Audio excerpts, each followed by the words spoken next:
పరిశుద్ధ గ్రంథం నుంచి దేనికి వాక్యం చదువుకుందాం ప్లేరా.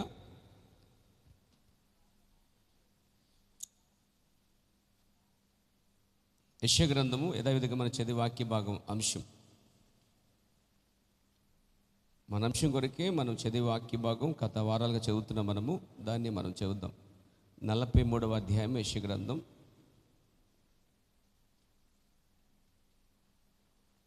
10వ వచనం చదువుకుందాం.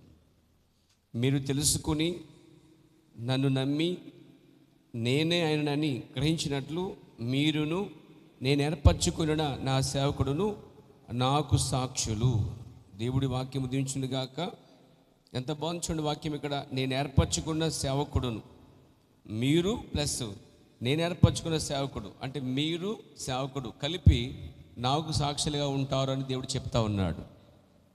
సంఘము సాక్షులుగా ఉండాలి, సంఘ కాపరి కూడా సాక్షిగా ఉండాలి, తను పిలిచిన ప్రవక్త అయిన దేవుని సాక్షిగా ఉండాలి, తను గద్దిస్తున్న సమాజమైన దేవుని సాక్షిగా ఉండాలి. దేవునికి స్తుతి కలుగును గాక.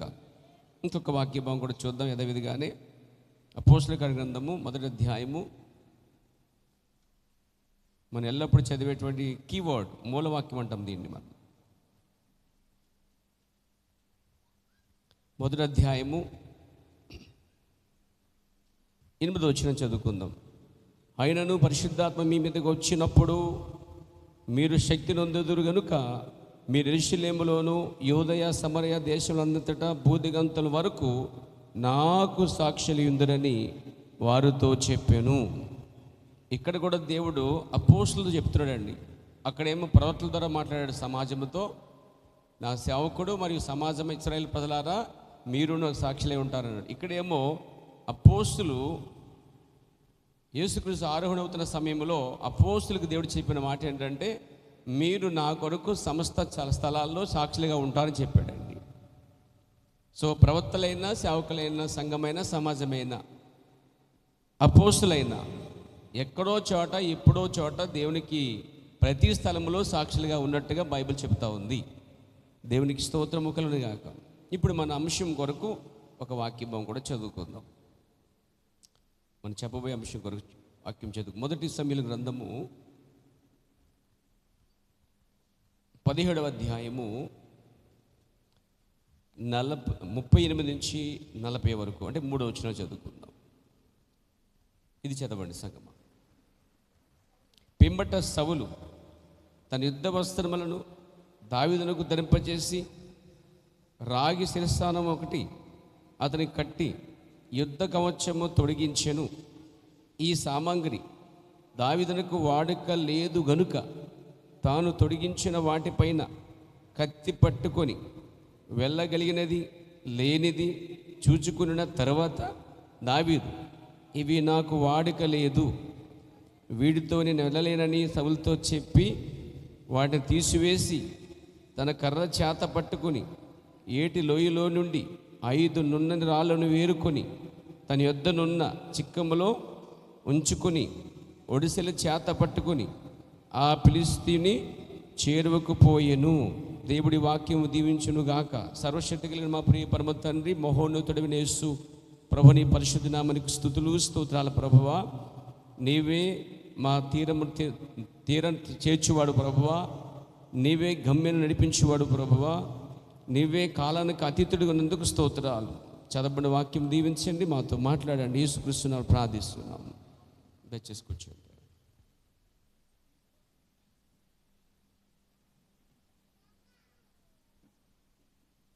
హల్లెలూయా. ఇప్పుడు మనము సాక్షులు అని వర్తమానం చెప్పుకుంటున్నాం. ఏంటండి సాక్షులు? పోయినసారి మనం దావీదు కోసం మాట్లాడుకున్నాం. మరలా ఎందుకు ఈ వాక్యం చదివించారంటే, దావీదు కోసం కొంచెం ఈరోజు కూడా మనం కొద్దిగా వివరించుకొస్తున్న 2వ పార్ట్ ఉంది. దాంట్లో ప్రభునామమున మహిమ కలుగుగాక. సాక్షులు, విట్నెసెస్. దేవునికి సాక్షులు కావాలి. దేవునికి సాక్షులు కావాలి. ఎలాంటి సాక్షులు కావాలంటే, విన్నవి, చూచినవి కలపకుండా తీయకుండా చెప్పేవారు కావాలి. ధైర్యవంతులు కావాలి. ఉన్న విషయం మాట్లాడేవారు కావాలి.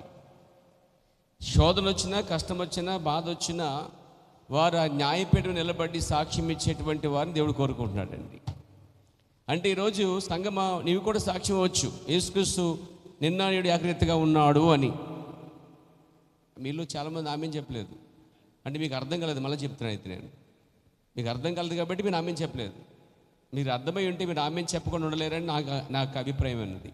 లేదా ఒకటి, బాడీ ఇక్కడ ఉంది కానీ మనసు ఎక్కడ ఉంది. లేదా మీరు వింటున్నారు కానీ ఇన్నాములే అని నిర్లక్ష్యంగా కూర్చుని ఉండొచ్చు. బహుశా నిర్లక్ష్యంగా కూర్చుని అయినా చెప్పబోవచ్చు. లేదా ఇదివరకే మనం విన్నాం కదా, దీనికి ఎందుకు ఆమెను చెప్పడం అని అనిపించవచ్చు. లేదా ఇక్కడే ఉన్నారు కానీ ఇంట్లేదు కానీ ఎక్కడో తిరుగుతుండొచ్చు. ఏదో ఒకటి కారణమే ఉంటుంది ఖచ్చితంగా. Praise the lord.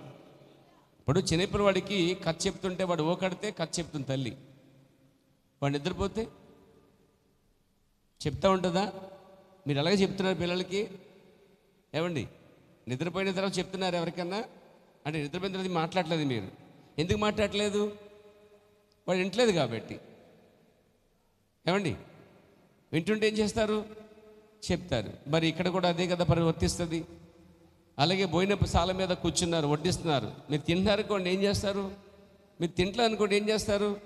సేమ్ ఇక్కడ కూడా అదే జరిగింది. మీకు అది అర్థమవుతుందంటే ఇది కూడా మీకు ఖచ్చితంగా అర్థమై తీరాలి. అర్థం కానిది ఏం లేదు. మన సొంత భాష మాట్లాడుతున్నాం మనం. దేవుడికి స్తోత్రం కలిగాక అచ్చ తెలుగులో జాగ్రత్తగా మనం ఆడుకుంటున్నాం. ప్రభు నాన్న మహిమ కలిగాక. కొన్ని తెలుగు పదాలు అటు ఇటు ఉన్నా కానీ దాని మీనింగ్ మాత్రం, దాని అసలైన తీరు మాత్రము, ఆ విషయం మాత్రం మీకు అర్థమవుతుంది. దేవునికి మహిమ కలిగాక. హల్లెలూయా. చూడండి, ఇక్కడ ఎలాంటి వారు సాక్షి కావాలంటే సంఘము కూడా దేవుడు ఒక్కడైన సాక్ష్యం ఇవ్వచ్చు అండి. ఇంకా సగం మంది ఆమె చెప్పలేదండి. ఇంకా నిర్లక్ష్యంగా ఉన్నది ఆత్మ అండి. ఇక్కడ సంఘం అంతా ఆమె చెప్పాలంటే అందరూ వింటున్నారు అని ఒక అభిప్రాయంకి వస్తాను నేను. లేదా మీరు ఆమెనికి అర్థం తెలియని వారైనా ఉండాలి. లేదా ఆమెన్ అనే పదము ఎప్పుడు ఉపయోగించాలో కూడా మీకు తెలియని పరిస్థితుల్లో ఉన్నారన్నమాట. సో అన్కాన్షియస్ మైండ్, మత్తులోనో లేకపోతే ఎనస్థీషియాలోనో సంఘం పడుకోకూడదండి. మీకు అర్థమైందండి? మత్తులో సంఘం పడుకోకూడదు. అలాగే శవాల పెట్టి దగ్గర మనం లేము. శవాల గదిలో మనం లేమన్నాడు ప్రవక్త. శవాల గది అంటే ఏం చేస్తాయండి? చచ్చిపోయిన బాడీస్ అండి. అవి లేవవు, అవి మాట్లాడవు, కానీ ఇవి లెగిస్తాయి, ఇవి మాట్లాడుతాయి. ఏమండి, వినపడుతుందా? అదే పెడిదరిగిపోయి శవ పెట్టుకెళ్ళి లేవమ్మా అంటే, మాట్లాడమ్మా అంటే, కదుపునా కుదుపున ఆ శవము లేచి ఏ జవాబు? అది కాదు సంఘం అంటే. సంఘం అనేది బ్రతుకున్నది, అది మాట్లాడగలదు, అది స్పందించగలదు, అది వడ్డించుకొని తినగలదు. దానికి అలా అనేది గురించి అవగాహన కలిగి ఉన్నది. దాన్నే కడు పిలుచుచున్నది అన్నాడు. ఇంకా చెప్పాలంటే ఒక జంతువు అవతల నుంచి అరుస్తుంది, తన భాషలో పిలుస్తుందట. ఆ నది అవతల నుంచి దానికి సమాధానం చెప్తుంది, ఇదిగో నేను ఉన్నానని చెప్తుంది అన్నమాట. దాన్ని అలా పిలుచుట. దేవునికి స్తోత్రం కలిగాక. ఒక పక్షి, ఇక్కడ చిన్న ఉదాహరణ చెప్పచ్చు. కోకిల గురించి ఎంతమంది తెలుసు? ఎందుకు తెలీదు? దానికి మీరు శబ్దం చేయండి, తిరిగి మళ్ళీ ఏం చేస్తుంది? శబ్దం ఇస్తుంది. ఉదాహరణ సరిపోయింది. ప్రకృతిలో జరిగే కార్యాలు ఇవన్నీ అర్థమవుతున్న మహానుభావులు మీరు. ఆమె నోటే స్పందించలేదంటే మీరు ఏ స్థితిలో ఉన్నారు అనేది మీకే తెలియాలి. దేవునికి స్తోత్రము కలిగాక. ఇవన్నీ ఎరిగిన తర్వాత ఆత్మసంబంధంగా అన్వయించుకుంటే ఈజీ అది కార్యం పేర. దేవుని నామమున మహిమ కలుగాక. ఇక్కడ పులిపిటి నుంచి దేవుని వాక్యం వచ్చినప్పుడు, ఈ అలా వచ్చినప్పుడు అక్కడ అలా ఏం చేయాలట? నేను ఉన్నానని చెప్పాలండి. లేదా నీరు వస్తున్నప్పుడు ఏం చేయాలి? ఆ నీరుని ఆస్వాదించాలండి. దేవునికి స్తోత్రము కలుగుగాక. సో సజీవులు మాత్రమే ఆస్వాదిస్తారు, సజీవులే స్తుతిస్తారు. ఇక్కడ కొంచెము జీవం కలిగిన వారిగా ప్రవర్తించాలండి, చచ్చిన వారిగా కాకుండా. Praise the lord. అయోమయ స్థితిలో సంఘంలో కూర్చోకూడదు మనం. దేవునికి స్తుతి కలుగాక. సో దేవుడు ఏం కోరుకుంటున్నాడు? సంఘం నుంచి సాక్షులు కోరుకుంటున్నాడు. దేవుడు ఒక్కడు అనడానికి మీరు ఎంత సాక్షులేనా? ఇక్కడ ఎంతమంది సాక్షులుగా ఉంటారు దేవుడు ఒక్కడు అనడానికి? దేవుడు ముగ్గురు అనడానికి ఎంతమంది సాక్షులు ఉన్నారు? సరిగ్గా వినండి. మరి నాకు దొరకకూడదు, మీరు మీ స్థితిలోంచి బయటపడకూడదు. దేవునికి స్తోత్రం కలిగాక. యేసుక్రీస్తుని బాప్తిసం తప్ప ఎవరికి బాప్తిసం లేదు. ఎంతమంది సాక్షులు ఉన్నారు ఇక్కడ? నేను దానికి సాక్షిగా ఉన్నాను. 66 పుస్తకాల గ్రంథం కానీ ఏ గ్రంథము లేదు. ఇక 66 పుస్తకాల గ్రంథమే నిజమైన బైబిల్ అని ఎంతమంది సాక్ష్యం ఇస్తారు ప్రియారా? అలాగే ఒకప్పుడు స్వస్థపరిచిన దేవుడు ఈరోజు కూడా స్వస్థపరచువాడని నేను సాక్షిని. మీరెంతమంది సాక్షిలో మిమ్మల్ని మీరే ప్రూవ్ చేసుకోండి. దేవునికి స్తోత్రం కలిగాక. ప్రభురాత్రి రాత్రి అంటే సాక్షి నేను. ఏమేన్ దేవునికి స్తోత్రం కలిగాక. పరిశుద్ధాత్మ నాయకత్వం ఈరోజు ఉందని నమ్ముతున్న సాక్షి నేను. మరి మీరు ప్రూవ్ చేసుకోండి. మీరు కూడా దేవునికి స్తుతి కలుగునుగాక. ఆయన మరలా మధ్యాకాశానికి వస్తాడని సంఘము శరీరం దాల్చి అనగా మహిమ శరీరంగా మార్చబడి పునరుద్ధానం పొంది ఎత్తబడుతుందని నమ్ముతున్నాను పేరా. దాని సాక్షిని కూడా. Praise the lord. ఇంకో విషయం చెప్పటరా, యేసు ఈరోజు ఇక్కడే ఉన్నాడు. ఈరోజు కాదు, ఇప్పుడు ఇక్కడ ఉంటున్నాడు. Still now Jesus here. ఇప్పుడు కూడా యేసు ఇక్కడే ఉన్నాడు. దానికి నేను సాక్షినే ఉన్నాను. మీరు ఎంతమంది సాక్షి అయి ఉన్నారు? Praise the lord. దేవునికి మహిమ కలుగాక. మన దేవుడు మాట్లాడే దేవుడు అండి. దీని అంతటికి సంగమా సాక్షులై ఉన్నాము. అందుకే దేవుడు ఏం చేస్తున్నాడు? God needs witnesses. దేవుడు సాక్షిని కోరుకుంటున్నాడు. ఎలాంటి సాక్షిని కోరుకుంటున్నాడట? కన్న వాటిని, విన్న వాటిని చెప్పగల ధైర్యవంతుల వారిని కోరుకుంటున్నాడు. మీరు నిజంగా విన్న వర్తమాన విషయంలో మీరు సాక్షులుగా ఉంటారా? సాక్షులుగా నిజంగా ఉంటే మీరు ఎంతమంది ఉన్నారో అంతమంది ఇక్కడ కూర్చుంటారండి. అంటే అర్థం ఏంటి? ఇప్పుడు ఒక్క స్త్రీ, సమర స్త్రీ యేసుక్రీస్తు యొద్ద పూర్తిగా జీవాన్ని పొందుకుందండి. తన కొనను పాడేసింది సమర స్త్రీ. ఆమె ఊళ్ళోకి వెళ్ళి మొత్తం ఊరందరికీ ఏమిచ్చిందట? ఆమె చాలామంది ఆమె బోధ చేసింది అనుకుంటున్నారు, ఆమె సువార్త చెప్పింది అనుకుంటున్నారు. ఆమె బోధ చేయలేదు, సువార్త చెప్పలేదు. బైబిల్ చాలా స్పష్టంగా చెప్తుంది. సమరి స్త్రీ జీవితంలో జరిగిన కార్యాలన్నీ బయట పెట్టినాడు. అక్కడ ఉన్నాడు, అదిగో ఊరు వెళ్ళపట ఆ యొక్క బావి దగ్గర కూర్చున్నాడు అని ప్రజలకి సాక్ష్యం ఇచ్చిందండి. అది సాక్ష్యమా సువార్త? లేకపోతే స్త్రీ సేవ కాదు, స్త్రీ సేవ కాదు, అది సువార్త కాదు, అది ఉపదేశము కూడా కాదు. ఎందుకంటే ఏ స్త్రీ ఉపదేశించడానికి వీలు లేదు. సాక్ష్యం ఇవ్వచ్చు, మళ్ళా పాట పాడవచ్చు, మళ్ళా వాక్యం చదవచ్చు, మళ్ళా ఇంకా చెప్పమంటారా తర్జుమా కూడా చేయొచ్చు. ఇంగ్లీష్లో తెలుగులోకి తర్జుమా చేయొచ్చు, లేక తెలుగులోంచి ఇంగ్లీష్ తర్జుమా చేయొచ్చు. దేవునికి స్తోత్రం కలిగాక. ఓ దేవునికి మహిమ కలిగాక. కానీ ఆ మంతటం నిలబడి ఒంటరిగా సువార్త సేవ చేయడానికి అర్హత ఆమెకి లేదు. కానీ ఇక్కడ ఈ సమస్య వెళ్ళి ఏం చేసింది? సాక్ష్యం చెప్పింది. ఆమె సాక్ష్యాన్ని బట్టి కొద్దిమంది, ఒక 5 వచ్చి అంటారు కదా, ఒక 10 మంది వచ్చి ఉంటారు. ఎంతమంది వచ్చి ఉంటారు? మొత్తం గ్రామం వచ్చిందండి. ఒక్కటి సాక్ష్యం ఇస్తే ఆమె కన్నది, మరియు ఆయన చెప్పిన కార్యాలు విన్నది. తమ జీవితమంతా పుస్తకాన్ని అతను బయట పెట్టాడు. దానికి ఆమె వెళ్ళి సాక్ష్యం ఇచ్చింది. అలాంటి ఒక్కరు సమరస్యలు అంటే వారు ఒక్కరు మీలో ఒక సాక్ష్యం ఇవ్వండి. ఒక్కరు వస్తే చాలు, ఇంకా సంతోషం. గ్రామం వద్దండి, గ్రామం అక్కర్లే. మిమ్మల్ని బట్టి ఒక్కరు సంఘం నడిపించగలిగితే మీ సాక్ష్యం సరైందండి. పాస్టర్ గారు, మరి మీ సాక్ష్యం? నా సాక్ష్యాన్ని మీరే ఆధారాలు. Praise the lord. మరి మీ సాక్ష్యానికి ఆధారం ఏది? ఒక ఆత్మ చూపించగలవా? చూపించాలి కూడా. నా ద్వారా ఇదిగో నా సాక్ష్యమేని, నా జీవిత మార్పువేని, నేను వెళ్తున్న సంఘానికి వెళ్ళి నేను మార్పు చెందిన విధానాన్ని బట్టి ఇది నా తోటివారు, నా పక్కవారు తెలుసుకుని, అమ్మ నేను కూడా మీ చర్చకు వస్తాను, నిజంగా మీ మార్పు చాలా చూస్తున్నాను, నిజంగా మీ జీవితం చూస్తున్నాను, ఇదివరకు మీది లేదు అని మీరే సాక్షులుగా వెళ్తున్నప్పుడు మీ పక్క వాళ్ళు మీ సాక్ష్యాన్ని బట్టి ఎందుకు రాలేరు అంటే, సాక్ష్యం కరెక్ట్గా ఉంటే ఖచ్చితంగా వస్తారు. సాక్ష్యం గనక సరిగా లేకపోతే వారు రారు.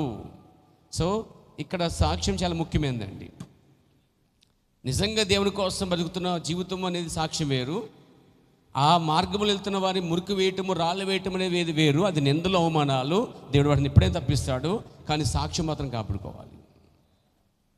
నీ మారుమనసు తగ్గ సాక్ష్యం, నీ బాప్తిజం తగ్గ సాక్ష్యం, నువ్వు వస్తున్న సహవాసానికి సంబంధించిన సాక్ష్యం, నువ్వు పొందుతున్న ఆత్మ గురించిన సాక్ష్యం, నువ్వు రోజు తింటున్నటువంటి ఆత్మీయ ఆహారం గురించిన సాక్ష్యం నువ్వే ఇవ్వాలి. సో నీ సాక్ష్యాన్ని బట్టి సంఘములోనికి ఆత్మలు ఖచ్చితంగా వచ్చి తీరతాయి. Praise the lord. దేవుని నామమునకు మహిమ కలుగాక. జీవించే జీవితాన్ని ఫ్రూట్స్ అనమాట, ఆ ఫలములను బట్టి ఖచ్చితంగా మన ఫలాలను బట్టి వారు ఆకర్షించబడతారండి. వెలిగించబడిన దీపాన్ని బట్టి ఎలాగైతే ఆకర్షించబడతారో, ఆమేన్ ఆమేన్, అలాగనే లోకానికి ఉప్పు అని చెప్పాడు ఆయన. అంటే రుచికరంగా ఉంటుంది, అది ఆకర్షిస్తుంది, రుచిగా మార్చేస్తుంది. అంతే కదంటే కదా. అన్ని వేసిన తర్వాత కూరలో నన్ను కూడా ఏమంటుంది ఎవరు? అన్నీ వేసా కూరలో ఉప్పు లేదు కూడా ఎలా ఉంటుంది? చెప్పగా ఉంటుంది. ఇదేం చెప్పగా ఉంటుంది. ఆయన హోటల్కి పోతాడు తింటాం అనేసి. ఏమండి, బయట ఆహారంగా అలవడ్డారంటే అర్థం ఏంటి? ఇంట్లో సరిగా ఆహారము వండట్లేదేమో, పట్టించుకోవట్లేదేమో. చూడండి, మీ భర్తలు, మీ పిల్లలు, లేకపోతే ఇతరులు ఎవరైనా కనుక మీ కుటుంబ సభ్యులు బయటే అలవాటు పడుతున్నారు తిండి కంటే, లోపం వారిది కాదు, ఇంట్లో వారిదే లోపం. అక్కడ సాక్ష్యం లేదు. దేవునికి స్తోత్రం కలుగాక, దేవునికి మహిమ కలుగాక. కాబట్టి నా ప్రియమైన సోదరులారా, ప్రతి స్థలములో మనం సాక్షులుగా ఉండాలి, ప్రతి కార్యములో మనం సాక్షులుగా ఉండాలి. అలా మన సాక్ష్యాన్ని బట్టి ఒక్కొక్క ఆత్మను తీసుకురావడానికి మీ సాక్ష్యాన్ని ప్రూవ్ చేసుకునే సమయం వచ్చిందండి. దేవుని నామమునకు మహిమ కలుగాక. కాబట్టి దేవుడు మొట్టమొదటి ప్రపంచంలో నోవహుని దేవుడు సాక్షిగా పిలిచాడు. నోవహు వాస్ గాడ్స్ విట్నెస్. దేవుడు నోవహుని ప్రవక్తగా పిలిచాడు. రెండవది షడ్రక్ మెషక్ అబేద్నెగోలు దేవుడు సాక్షిగా పిలిచాడు. దేవునికి స్తోత్రం కలుగాక, దేవుని నామమునకు మహిమ కలుగునుగాక. చెప్పొచ్చా? హల్లెలూయా. దేవునికి మహిమ కలుగునుగాక. తర్వాత మనం వచ్చేస్తాం ఇక్కడికి. చూడండి, ఆ తర్వాత దేవుడు దావీదుని సాక్షిగా పిలిచాడండి. David was a witness to God. దావీదు దేవునికి ఒక సాక్షిగా ఉన్నాడు. ఏ విట్నెస్, ఒక సాక్షిగా ఉన్నాడు. ఎవరికి? దేవునికి సాక్షిగా ఉన్నాడు. దావీదు గురించి మనం పోయిన వారము ఒక పార్ట్, ఒక వైపు అయితే మనం చెప్పుకోగలిగాం. రెండో వైపు మనం ఆలోచిస్తే ఈరోజు దాన్ని తీసుకోబోతున్నాను. దావీదు దేవునికి ఒక సాక్షి అయి ఉన్నాడు. పార్ట్ 2 ఇది. ఇక్కడ ఈ చదువుకున్న వాక్యంలో సౌలు అనే ఒక వ్యక్తి ఉన్నాడు. ఇక్కడ అతను రాజు. సౌలు గురించి తెలుసు కదా. సౌలు ఇతరుల కన్నా చాలా హైట్ ఉన్న వ్యక్తి అండి. ఇశ్రాయేలు అందరిని నిలబెడితే సౌలు ఎక్కడ ఉన్నాడో పట్టేయచ్చేమాట. ఎందుకంటే సౌలు ఇశ్రాయేలు అందరికన్నా చాలా పొడవంట అండి, అందగాడు కూడా. దేవునికి స్తోత్రం. ఈ సౌలు యుద్ధం చేసేవాడు. అతనికి సొంత వస్త్రాలు ఉన్నాయి. ఎప్పుడైతే దావీదు ఆ యుద్ధంలోకి వచ్చి ఆ క్యారేజ్ ఇచ్చి వెళ్తున్న సమయంలో వినకూడని మాట విన్నాడో, రాంగ్ టైంలో బలమైన మాట విన్నాడో, వెంటనే అతడు పౌరుషం గలవాడై నేను అతను చంపుతానే మాట విన్నప్పుడు ఈ మాట ఆ మాట ఎక్కడికి వెళ్ళిందంటే రాజు జరిగిపోయింది. అప్పుడు రాజు అతను పిలిపించాడు. దేవునికి స్తోత్రం కలుగాక. ఎవరివయ్యా, ఎటు వచ్చావు? ఏంటంటే ఇది సౌండ్స్ అని చెప్పుకొచ్చాడు. నువ్వు చాలా బాలుడివే, నువ్వు చాలా చిన్నపిల్లవాడివే, వాడు చాలా యుద్ధంలో ఆరితేరిన వాడు, నీకు ఇది చాలా కష్టము, నీ వల్ల కాదు అన్నప్పుడు రాజు, మీరు భయపడకండి, నేను కథ చెప్తా వినండి. తెలుసా, పలానా చోట పలానా అడవిల్లో ఒక మంద ఉండగా ఆ మందలోనికి ముందు ఎలుగుబండి వచ్చింది. ఎలుగుబండి రాగానే ఆ మంద కాపరి వెళ్ళి దాని మీద పడి దాన్ని చంపాడు. కొన్ని రోజుల తర్వాత ఆ మంద కాపరి భయపడలేదు, కానీ మళ్ళీ ఆ ప్రాంతంలోనే ఎలుగుబండిలోనే చెప్పి ఆగలేదు, కానీ ఆ ప్రాంతంలోనే మళ్ళీ వెళ్ళి ఆ ప్రాంతం అంతా కూడా గొర్రెలకి మంచి ఆహారం ఉంది కాబట్టి ధైర్యంగా వాటిని మేపుతూ ఆ చోట కూర్చొని దేవుని స్తుతిస్తూ ఉన్నాడు. ఈలోపు ఒక సింహం వచ్చింది, బలమైన సింహం, దాన్ని మీ కూడా పడి దాన్ని చంపేశాడు అన్నాడు. అవునా అన్నాడు. ఆ వ్యక్తి నేనే అన్నాడు. దేవునికి స్తోత్రం కలుగాక. అప్పుడు అన్నాడు, ఎలుగుబంటి బలము నుండి సింహం బలము నుండి తప్పించిన దేవుడు ఈ సున్నతి లేని ఫిలిష్తీయుల చేతులు విడిపించలేడా? ఇప్పుడు ఎవరికి బూస్ట్ వచ్చింది? రాజుకు వచ్చిందండి. గాలి తీసినప్పుడు అయిపోయాడు రాజు. ఎందుకని? అక్కడ సైన్యం అంతా కూడా జయము జయము జయము జయము జయము జయము జయము జయము జయము జయం వెళ్తున్నారండి. వాడు వచ్చే ఎవడొస్తాడంటే వెనక్కిపోతున్నారండి. అందరికీ భయం పట్టుకుంది, కాక రాజు కూడా భయం పట్టుకుంది. ఏం చేయాలో తెలియట్లే, ఎలా ఎదుర్కోవాలో తెలియట్లే. వాడి సవాల్ ఏంటంటే, మీలో ఒకటి మమ్మండి, నేను అతమరుస్తాను, మీరు మాకు దాసులు అవుతారు, లేదా వాడు నన్ను అతమరిస్తే మేము మీకు దాసులు అవుతాం, ఇంతకు మించి ఏమీ లేదు, ఒక్కడే రావాలి అని అడుగుతున్నాడు అనమాట. ఇక ఆ రాక్షసుని చూసి రాలేకపోతున్న పరిస్థితి. అలాంటి టైంలో చూడండి, అలాంటి సమయంలో దేవుడు రంగం మీద ఎలా వాడుకున్నాడు చూడండి దావీదుని.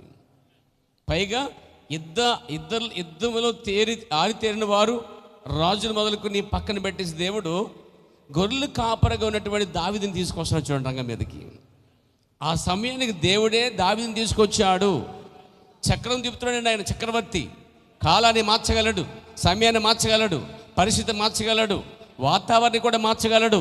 మీరు సహకరించగలిగితే ఇప్పుడు కూడా ఈరోజు కూడా ఇక్కడ వాతావరణం మార్చగలడు. మనసు పెట్టి వాక్యం మీద దృష్టి పెడితే, ప్రేరేపణ కలిగిన వాక్యము చేత ఆసక్తి గల కార్యం చేస్తే దేవుడు ఇక్కడ పని చేస్తాడండి. తన వాక్యాన్ని వాగ్దాన్ని ప్రేమించేవారిని దేవుడు ఎత్తుకున్నాడండి. వినేవారు కాదు కావాల్సింది, ఆయన వాక్యం పట్ల లంగరి వేసుకున్న విశ్వాసాలు కావాలండి. అనండి వాడు దావీదండి.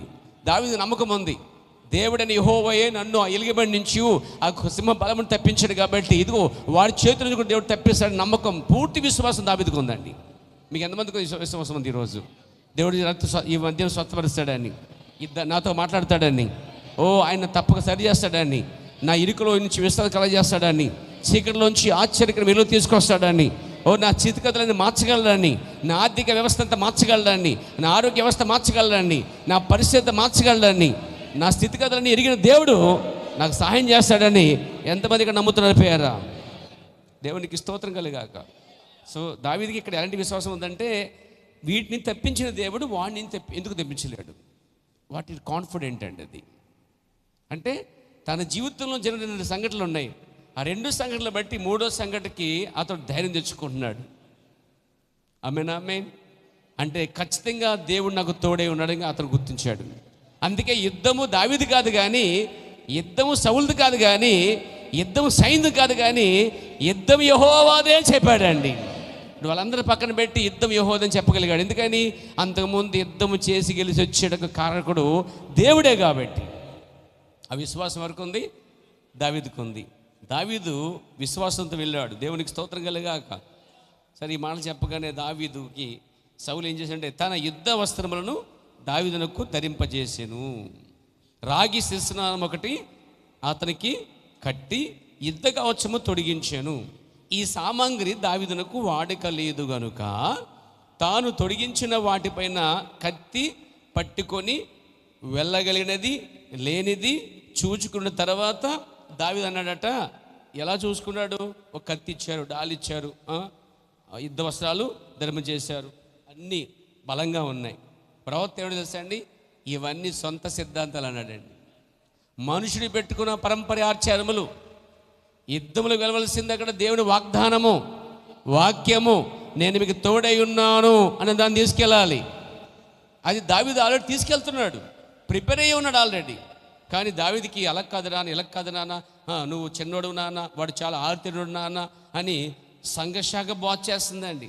కొంచెం అలంకరించుకోమ్మా, కొంచెం జుట్టు కట్ చేసుకోమ్మా, మరి ఇంత బత్తి అవసరం లేదమ్మా, ఇలాగుంటే ఎలాగమ్మా, అబ్బా దయ్యమమ్మా, మనకు బోధమ్మా, ఇలా ఉంటే అమ్మాయి పిల్లలతో అబ్బాయి పిల్లలతో అవుతుంది అమ్మా, సంబంధాలు రావమ్మా, కొంచెం బొట్టు పెట్టుకోమ్మా, గాజులు పెట్టుకోమ్మా, కొన్ని చిన్న చిన్న వస్త్రాలు వేసుకోమ్మా. ఇలా దెయ్యము సంఘ శాఖ అక్కడ ప్రవర్తన నడిపారా. ఆ యుద్ధ వస్త్రములు, ఆ కార్యాలు దావీదుకి వాడిక లేవు. Praise the lord. అంటే లోకం యొక్క సంఘ శాఖ బోధ, అలంకరణ అక్కడ దేవుడు దావీదు ఇష్టపడలేదండి. దేవునికి స్తోత్రం కలిగాక. ఇవన్నీ వేసిన తర్వాత చూసుకున్నాడు, నేను ఎప్పుడైనా ఇలాంటి యుద్ధానికి వెళ్ళినప్పుడు ఆ ఎలుగుబడి మీదకి వెళ్ళినప్పుడు ఏ కత్తి మీన్స్ ఏ డాలు పెంచలేదు, ఏ వస్త్రధారణ వేసుకోలేదు, నాకు జయం వచ్చింది అన్నాడు. కొంచెం తిరిగిన తర్వాత ఈ యుద్ధోపకరణాలు, ఈ వస్త్రాల చేత నేను ఆ సింహాన్ని చంపలేదు, ఈ రెండు వీటి వల్ల చేయించలేదు అని, అయ్యా ఈ నాకు వాడక నాకు అసలు కుదరట్లేదండి, ఏమట్లేదండి. ఒక విశ్వాసికి సంఘశాఖ బోధ, ఆచారాలు. విశ్వాసం అంటే వాక్యం నమ్మే విశ్వాసి, తిరిగి జన్మించిన విశ్వాసి. కేవలం వాక్యము, రాయబడిన వాక్యము, పలకబడిన మాట పైన ఎవరైతే పూర్తి విశ్వాసం కలిగి ఉంటారో వాళ్ళకి పరంపరములు, ఆచారములు సెట్ అవ్వండి. విమళ్ళేరని వాళ్ళు, దావీదు కూడా అదే పరిస్థితిలో ఉన్నాడు ప్రియారా. అయ్యా సౌలు నువ్వు ఇచ్చినటువంటి యుద్ధోపకరణాలు, ఈ కార్యాలు నాకు అవసరం లేదు. చూడండి, ఆ కార్యాలు కలిగిన అన్నలో ఏమైనా సాధించగలిగారా? ఆ కార్యాలు కలిగిన అన్నీ ధరింపజేసి వారు ఏదైనా సేధించారంటే వారు ఎవరిని కూడా సేధించలేకపోయారు ప్రియారా. వాటన్నిటినీ పక్కన పెట్టేస్తున్నాడు. దేవునికి స్తోత్రం. ఏమన్నాడు దావీదు? ఇవి నాకు వాడుక లేదు, నేను ఇట్లా ఉపయోగించుకోలేను, వీటి వల్ల నేను ఏమాత్రమో యుద్ధములో గెలవలేను తెలిసిపోయిందండి. సొంత ఆచారాలు, సొంత సిద్ధాంతాలు, పరంపరములు, ఎన్నో కార్యక్రమాలు ఈరోజు సంఘశాఖ దావీదుని అలంకరించినట్టుగా చాలామందిని అలంకరిస్తూ ఉందండి. దేవునికి స్తోత్రం కలిగాక. చెప్పొచ్చా ఈరోజు సంఘశాఖలో ఎంత ఘోరం అంటే ఏమండి, ఆడపిల్లల బట్టలు అవియలు కనబట్టుగా వేసుకుంటాం అనమాట. టైట్గా వేసుకుంటాం. ఆ టైట్గా వేసుకుని ఆ స్కిన్ యథార్థత లేకపోతే ఒక భర్త చూడాల్సినవన్నీ కూడా పరపురుషు చూసినట్లుగా ప్రవర్తించటం అంటే అలంకరించిన దెయ్యం వాళ్ళని. అదే విశ్వాసం అయితే నాకు ఇవి గిట్టో, నాకు ఈ కుదరవు, ఈ వస్త్రధారణ, ఈ అలంకరణ, ఈ యొక్క రంగులు, ఈ కార్యక్రమాలు నాకు నచ్చవు, నాకు ఇది వాడికి కాదు అని దావీదు వల్ల బయటకు వచ్చేయాలండి. Praise the lord. దేవుని మహిమ కలుగాక. దావీదుని అలంకరించారండి. ఈరోజు బాప్తిస్మం పొందిన స్త్రీలు, పురుషులు, స్త్రీలు అలంకరణ తప్పంటే పురుషుల అలంకరణ కూడా ఇంకా తప్పండి. కడియం పెట్టుకున్నా, ఒక చైన్ వేసుకున్నా, ఉంగరం పెట్టుకుంటున్నా, ఏమండి పెళ్ళి ఉంగరం తప్ప ఏ అలంకరణ బాప్తిస్మం పొందిన పురుషులు కానీ స్త్రీలో కానీ ఉండకూడదు. అంటే మీన్స్ దాని అర్థం ఏంటంటే భూ సంబంధమైనటువంటి బంగారం, వెండి, ఇత్తడి వగేరా అవన్నీ కూడా అలంకరించబడేవి.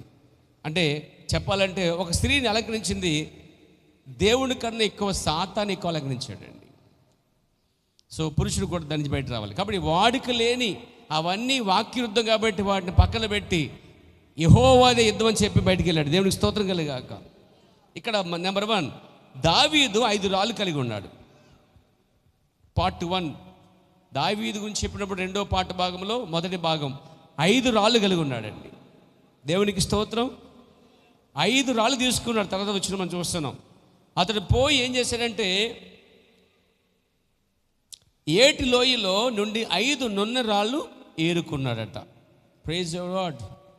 5 రాళ్ళు జీసస్ అన్నాడు. ఏమేన్ 5 వేళ్ళతో మూసి పట్టుకుని ఉండాను, అది విశ్వాసం. 5 వేళ్ళతో పట్టుకున్నది ఒడిసెల్ని లేక రాయిని. Praise the lord. రాళ్ళు 5, అది యేసుక్రీస్తు సాదృశ్యంగా ఉన్నది. దేవుడికి మహిమ కలుగాక. 5 వేళ్ళతో పట్టుకున్నది విశ్వాసం, ఫెయిత్కి గుర్తుగా ఉంది. దేవునికి మహిమ కలుగాక. కాబట్టి ఇక్కడ వడిసెలతో ఎలుగుబంటిని ఒక సింహాన్ని చంపడకు దేవుడు ఎలా సాయం చేశాడో, ఇదిగో నాకు ఈ వడిసెలు సరిపోద్ది, ఈ 5 రాళ్ళు సరిపోతాయి. అసలు 5 అక్కర్లేదని చెప్పాలంటే ఒక రాళ్ళు సరిపోద్ది.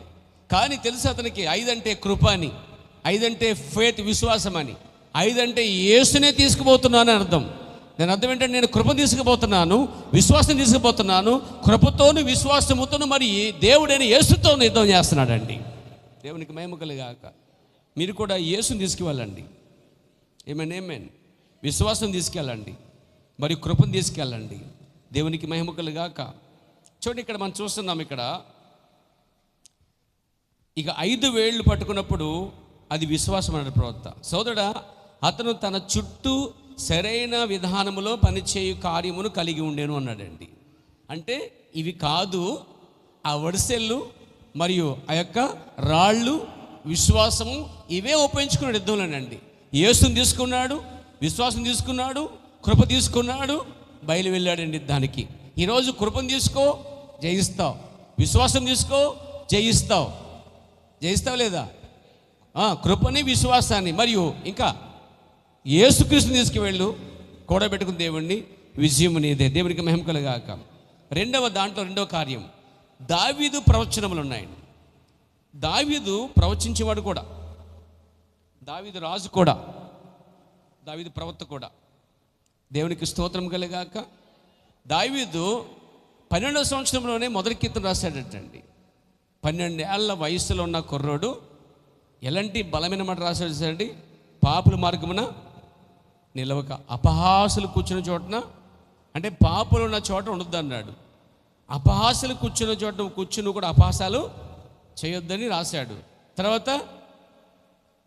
తర్వాత యెహోవా ధర్మశాస్త్రం ధ్యానించేవాడు. చూడండి ఒక వాక్యం అని చూద్దాం. ఎందుకంత ఇబ్బంది పడుతున్నారు? అందుకే వాక్యం దుష్టుని ఆలోచన చెప్పున అంటే ఇక్కడ ఒకటి ఫస్ట్ దుష్టుని ఆలోచన నడవద్దని, రెండోది పాపుల మార్గమున నిలవకూడదని, మూడోది అపహాసులు. 3 భాగాలు రాశాడండి. దేవునికి స్తోత్రము కలుగుగాక. చూడండి, ఇక్కడ దుష్టుని ఆలోచన చెప్పున నడవడానికి దుష్టుని ఆలోచన అవసరమా అంటే, ఒక దుష్టుని ఆలోచన మనిషిని పాడు చేస్తుందండి. ఒక దుష్టుని ఆలోచన చెప్పి నడిస్తే గనక చెడిపోతావు నువ్వు. మనల్ని నడిపించవలసింది దుష్టుడు కాదు, పరిశుద్ధాత్మ నడిపించాలి మనల్ని. ఈరోజు ఎవరెవరో మాట విని చాలామంది పాడైపోతారు, మోసపోతూ ఉంటారు. దుష్టుడే నడిపించేస్తాడు మిమ్మల్ని. దుష్టుడు నడిపించకుండా, అవకాశం కల్పించకుండా మనం పరిశుద్ధాత్మ నడిపించబడాలి. ఇప్పుడు 12 ఏళ్లలోనే దావీదుకి అవగాహన ఉంది. ఏంటి? దుష్టుని యొక్క ఆలోచన బట్టి నన్ను నడిపించద్దు. దావీదు అంటాడు, దేవా నీ ఆలోచనతో నడిపించదు అంటాడు చోట అండి. నీ ఆలోచనతో నడిపించు ప్రభువా. దుష్టిని ఆలోచన వద్దంటున్నాడు ఇక్కడ. దుష్టిని ఆలోచనలు చెడిపోతాయి. దుష్టిని ఆలోచనలు కీడమైనవి. దుష్టిని ఆలోచనలు చెడ్డ కార్యాలు. దుష్టిని ఆలోచనలు దేవునికి విరుద్ధమైన కార్యాలండి. మొదట్లోనే దుష్టిని ఆలోచన చేస్తా నేను నడవకూడదని రాశాడు. తర్వాత పాపులు ఉన్న చోట అసలు నిలబడకూడదని కోరుకున్నాడండి. పాపులున్న చోట సౌండ్ ఎక్కువైపోయిందండి, తగ్గించండి. హమ్మింగ్ రిపీట్ వచ్చేస్తుంది, అంతొద్దు, తగ్గించండి కొద్దిగా. దేవునికి స్తోత్రం కలుగాక. అంటే నాకంటే ముందు మాట్లాడుతుంది మైక్ ఒకసారి. దేవునికి స్తోత్రం కలుగాక చెప్పండి. హల్లెలూయా, హల్లెలూయా, హల్లెలూయా. బాగా వినిపిస్తుంది, బాగా స్పష్టంగా మీకు. దేవుని నామమున మహిమ కలుగాక. చూడండి, ఇక్కడ నా ప్రియమైన సోదరులారా, మొదట ఆలోచన, దుష్టుని ఆలోచన నడిపించబడకూడదు. రెండోది పాపుల మార్గమున. పాపుల మార్గం నిలబడితే అవుతుంది, నువ్వు కూడా పాపుల వల్లే పనిచేస్తావు. తెలుసా మీకు? పాపులను ప్రేరేపించినలా పోవద్దు అని వాక్యం చెప్తుందండి. సామెతలో 1వ అధ్యాయంలో పాపులు నిన్ను ప్రేరేపించిన ఎడలా నువ్వు పోవద్దు అని బైబిల్ చెప్తుందండి. అంటే పాపుల మార్గమున నిలబడితే నువ్వు కూడా పాపుల గుంపులో ఒకవాడివి అయిపోతావు. ఇక్కడ పాపులకి సువార్త చెప్పవచ్చు, పాపులకి సేవ చేయొచ్చు, కానీ ఆ మార్గాన్ని మాత్రం నడవకూడదని మనం. యేసుక్రీస్తు పాపులతో సహవాసం చేశాడు, పాపులతో కలిసి భోజనం చేశాడు. తెలిసే మీకు? హలో, నాతో ఉన్నారా? అప్పుడు పరిశీలన శాస్త్రులు, మహాపరిశులు అయ్యో పాపులతో కలిసి భోజనం చేస్తున్నాడే అని దాన్ని నిందేశారు వాళ్ళు. ఇప్పుడు మీరు కూడా పాపులతో కలిసి భోజనం చేయొచ్చు, కానీ మీరు పాపులతో కలిపి మార్గంలో, చెడు మార్గంలో వెళ్ళకూడదు. వారిని మీ వైపు తిప్పాలిగా తప్ప మీరెన్నడూ వారి వైపు తిరగబడకూడదు. కానీ ప్రపంచంలో ఏం జరిగింది తెలుసా అండి? ఎక్కువ దేవుని కుమార్తెలు, దేవుని కుమారులే దుష్టిని ఆలోచించి నడిపించబడుతున్నారండి. ఎక్కువ దేవుని కుమారులు, దేవుని కుమార్తెలే పాపులు వెళుతున్న మార్గము గుండా ఈడ్చుకుపోతున్నారు పాపులు వారిని. జాగ్రత్త. ఎంత ఆలోచనతో రాశాడో చూడండి, పరిశుద్ధాత్మతో. 12వ సంవత్సరంలోనే బలమైన రాసిన మాట ఇప్పటికీ అది కొత్తగా ఉందండి. కొన్ని వేల సంవత్సరాలు అయిపోయిన ఈ మాట ఇంకా అనేకలు గద్దిస్తూ ఉంది. ఈరోజు సరి చేస్తుంది. ఈరోజు యవనస్తుల్ని బాగా బుద్ధి చెప్తుంది వాక్యం ఇది. దేవునికి మహిమ కలుగాక. దుష్టుని ఆలోచన చెప్పున నడవకుండడానికి ఒక కీర్తన రాశాడు. అతడు ప్రవచిస్తూ ఉన్నాడు, రాస్తూ ఉన్నాడు, ప్రేరేపణతో రాస్తున్న ఆ మాటలు. 12 ఏళ్ల కుర్రాడు రాసినాడంటే ఆశ్చర్యం మీద. చూడండి, 12 సంవత్సరాలు రాసిన వాక్యము ఎన్ని సంవత్సరాలు అయినా అతను లేకపోయినా అది అనేకలు సరి చేస్తూ ఉందండి. సో దుష్టిని ఆలోచన చెప్పున నడవటానికి ఇష్టపడవద్దు. అలాగే పాపుల మార్గమున పాపులతో కలిసి భోంచేయి, పాపులతో కలిసి చక్కగా షాపింగ్ చేయి, పాపులతో కలిసి అటు ఇటు వెళ్ళి పర్లేదు, కానీ వారు చేసే పనులు కార్యక్రమంలో మాత్రం పాల్పంచుకోవద్దు. సామెతలు గ్రంథం 1వ అధ్యాయం చూసినట్లయితే చూడండి నా ప్రియమైన సోదరులారా, చక్కని మాట ఉంది అక్కడ. 10 వచ్చిన 1:10. నా కుమారుడా, పాపులు నిన్ను ప్రేరేపింపగా.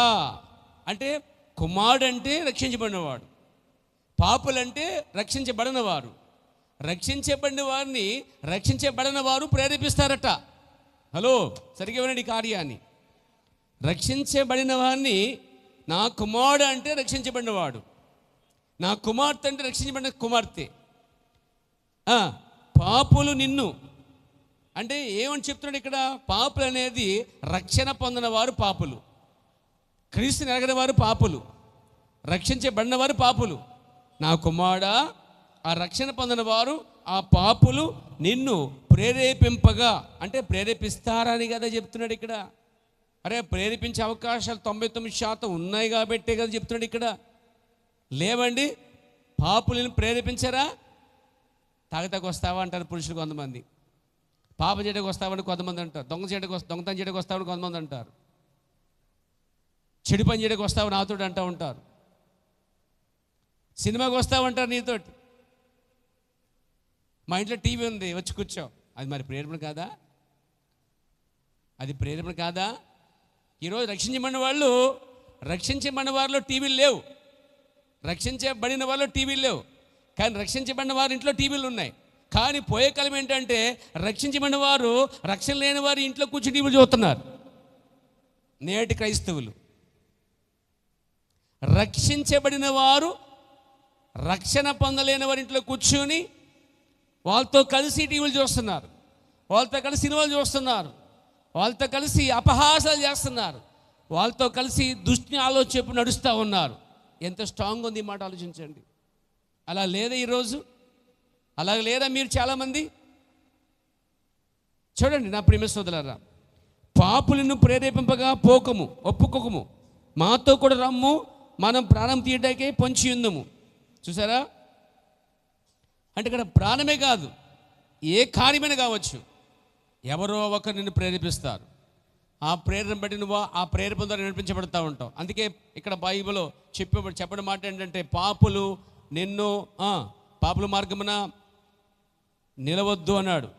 పాపుల మార్గం నిలబడితే ఏమో తెలుసా అండి? అది ఈడ్చుకుపోద్దు నిన్ను. దేవునికి స్తోత్రం కలిగాక. మూడోది అపహాసకులు. అంటే అపహాసకులు ఎక్కడ కూర్చుంటారు? వారికి ఎక్కడో ఒక స్థలం ఉంటుంది, ఎక్కడో చోట, ఏదో మూలలో, వీధి మధ్యలోనో, లేకపోతే ఏ కాల వంతెన మీదో, పొలాల మధ్యలోనో వారికి ఏ ప్రత్యేక స్థలాలు ఉంటాయి. అపహాసకులందరూ చోట చేరుతూ ఉంటారు. వీళ్ళ పని ఏంటంటే తినేసి శుభ్రంగా పనిపాట్లు ఉండవండి. తినేసి ఆ గుమ్మంకాడో లేదా ఎక్కడో చోట కూర్చొని వచ్చేవాడు వెళ్ళేవాడి గురించి మాట్లాడుకుంటాం. అపహాసకులు అంటే తెలిసే మీకు? అపహాసకులు అంటే చోట కూడుకుని ఇతరుల కోసం మాట్లాడుకుని నవ్వుతూ హేళన చేస్తూనే వారే అపహాసులు. వారు కూర్చుండి ఇతరుల కోసం మాట్లాడుకుని పక్కపక్క నవ్వటం, అపహాసం చేయటం, ఇది అపహాస గుంపు. ఈ అపహాసకులు చోట కూడి ఏం చేస్తారంటే వారు తమ కోసం మర్చిపోతారండి. వాళ్ళు ఒక అపహాసన సంగతి మర్చిపోయి వెళ్ళేవారిని వచ్చేవారిని ఇక పనే ఉంది, ఇక ఏముండదు కదా, వాళ్ళు ఏం చేస్తారంటే లేతే ఎక్కడున్నారో వాళ్ళందరి పేర్లు ఎత్తుకుని వారి కోసం, వీళ్ళ కోసం, వాళ్ళ కోసం చెప్పి అపహాసము చేయడం అనమాట అండి. ఇలాంటిది కూడా దావీదు వద్దన్నాడండి. కానీ ఈరోజు క్రైస్తవులందరూ ఎక్కడున్నారంటే అపహాసకుల గుంపులో ఉండి వారు కూడా వాళ్ళు కలిసిపోయి తాను క్రైస్తవుడి సంగతి మర్చిపోయి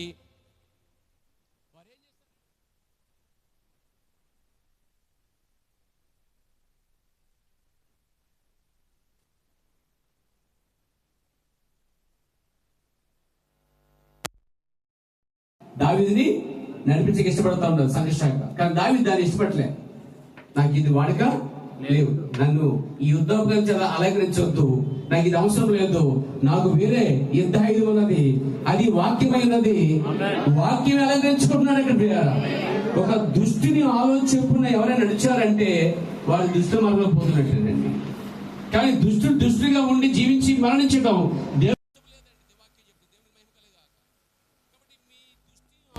చెప్పున ఎప్పుడు నడిపించబడుతుంది. రెండవది పాపుల మార్గమున నిలవదు. మూడవది అపహాసం కూర్చుని చూడనా మూడు మానేసి ఏం చేయాలి?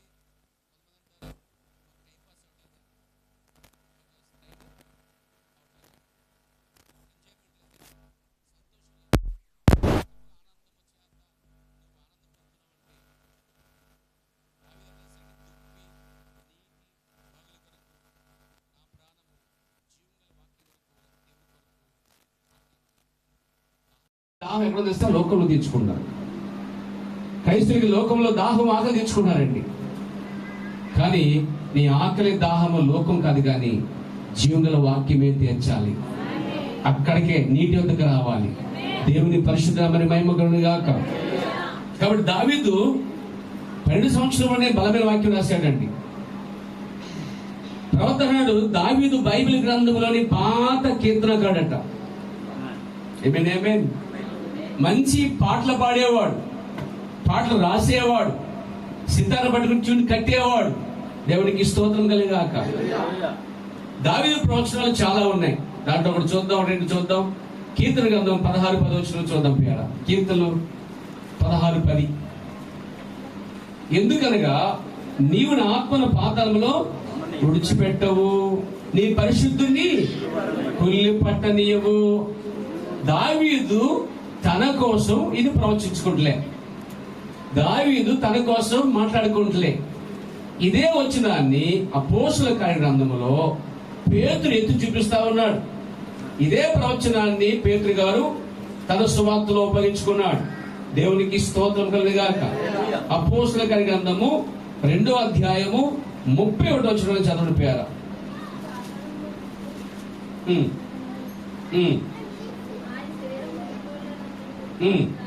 క్రీస్తు పాతాళములో విడవబడలేదనియు ఆయన శరీరం కులిపలేదనియు దావీదు ముందుగా తెలుసుకుని. అసలు దావీదు టైంలో క్రీస్తు ఎక్కడున్నాడు? క్రీస్తుకి ముందే దావీదు ఉన్నాడు కదా. అయితే దావీదట క్రీస్తు వచ్చేదాన్ని గుర్తించాడు. దావీదు ముందుగా తెలుసుకుని ఆయన పునరుద్ధానం గురించి చెప్పాడట. యేసుక్రీస్తు రావటము, చనిపోవడము, సమాధి చేయబడము, తిరిగి లేవబడటం, అది కూడా కుళ్ళిపోకుండా ఆ శరీరము లేవబడద్దని పునరుద్ధానం కోసం ప్రవచించాడు దావీదండి.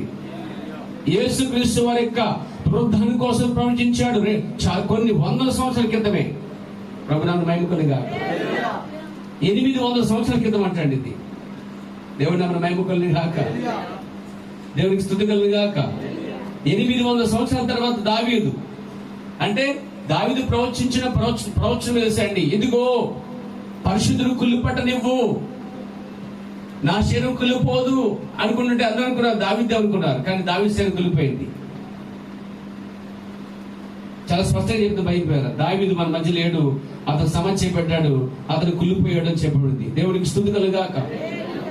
కొద్ది మందిలో పేతురు 29 దావీదు కోసం మాట్లాడాడు. సహోదరులారా, మూల పురుషుడకు దావీదు గురించి మీతో నేను ధారాళంగా మాట్లాడవచ్చును.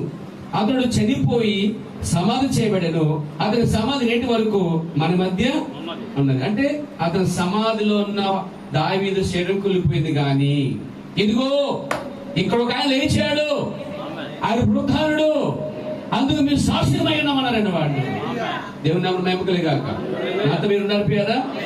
దావీదు ప్రవచనాలు. ఇంకొక ప్రవచనం కూడా చూద్దాం. కీర్తన గ్రంథము 22వ కీర్తన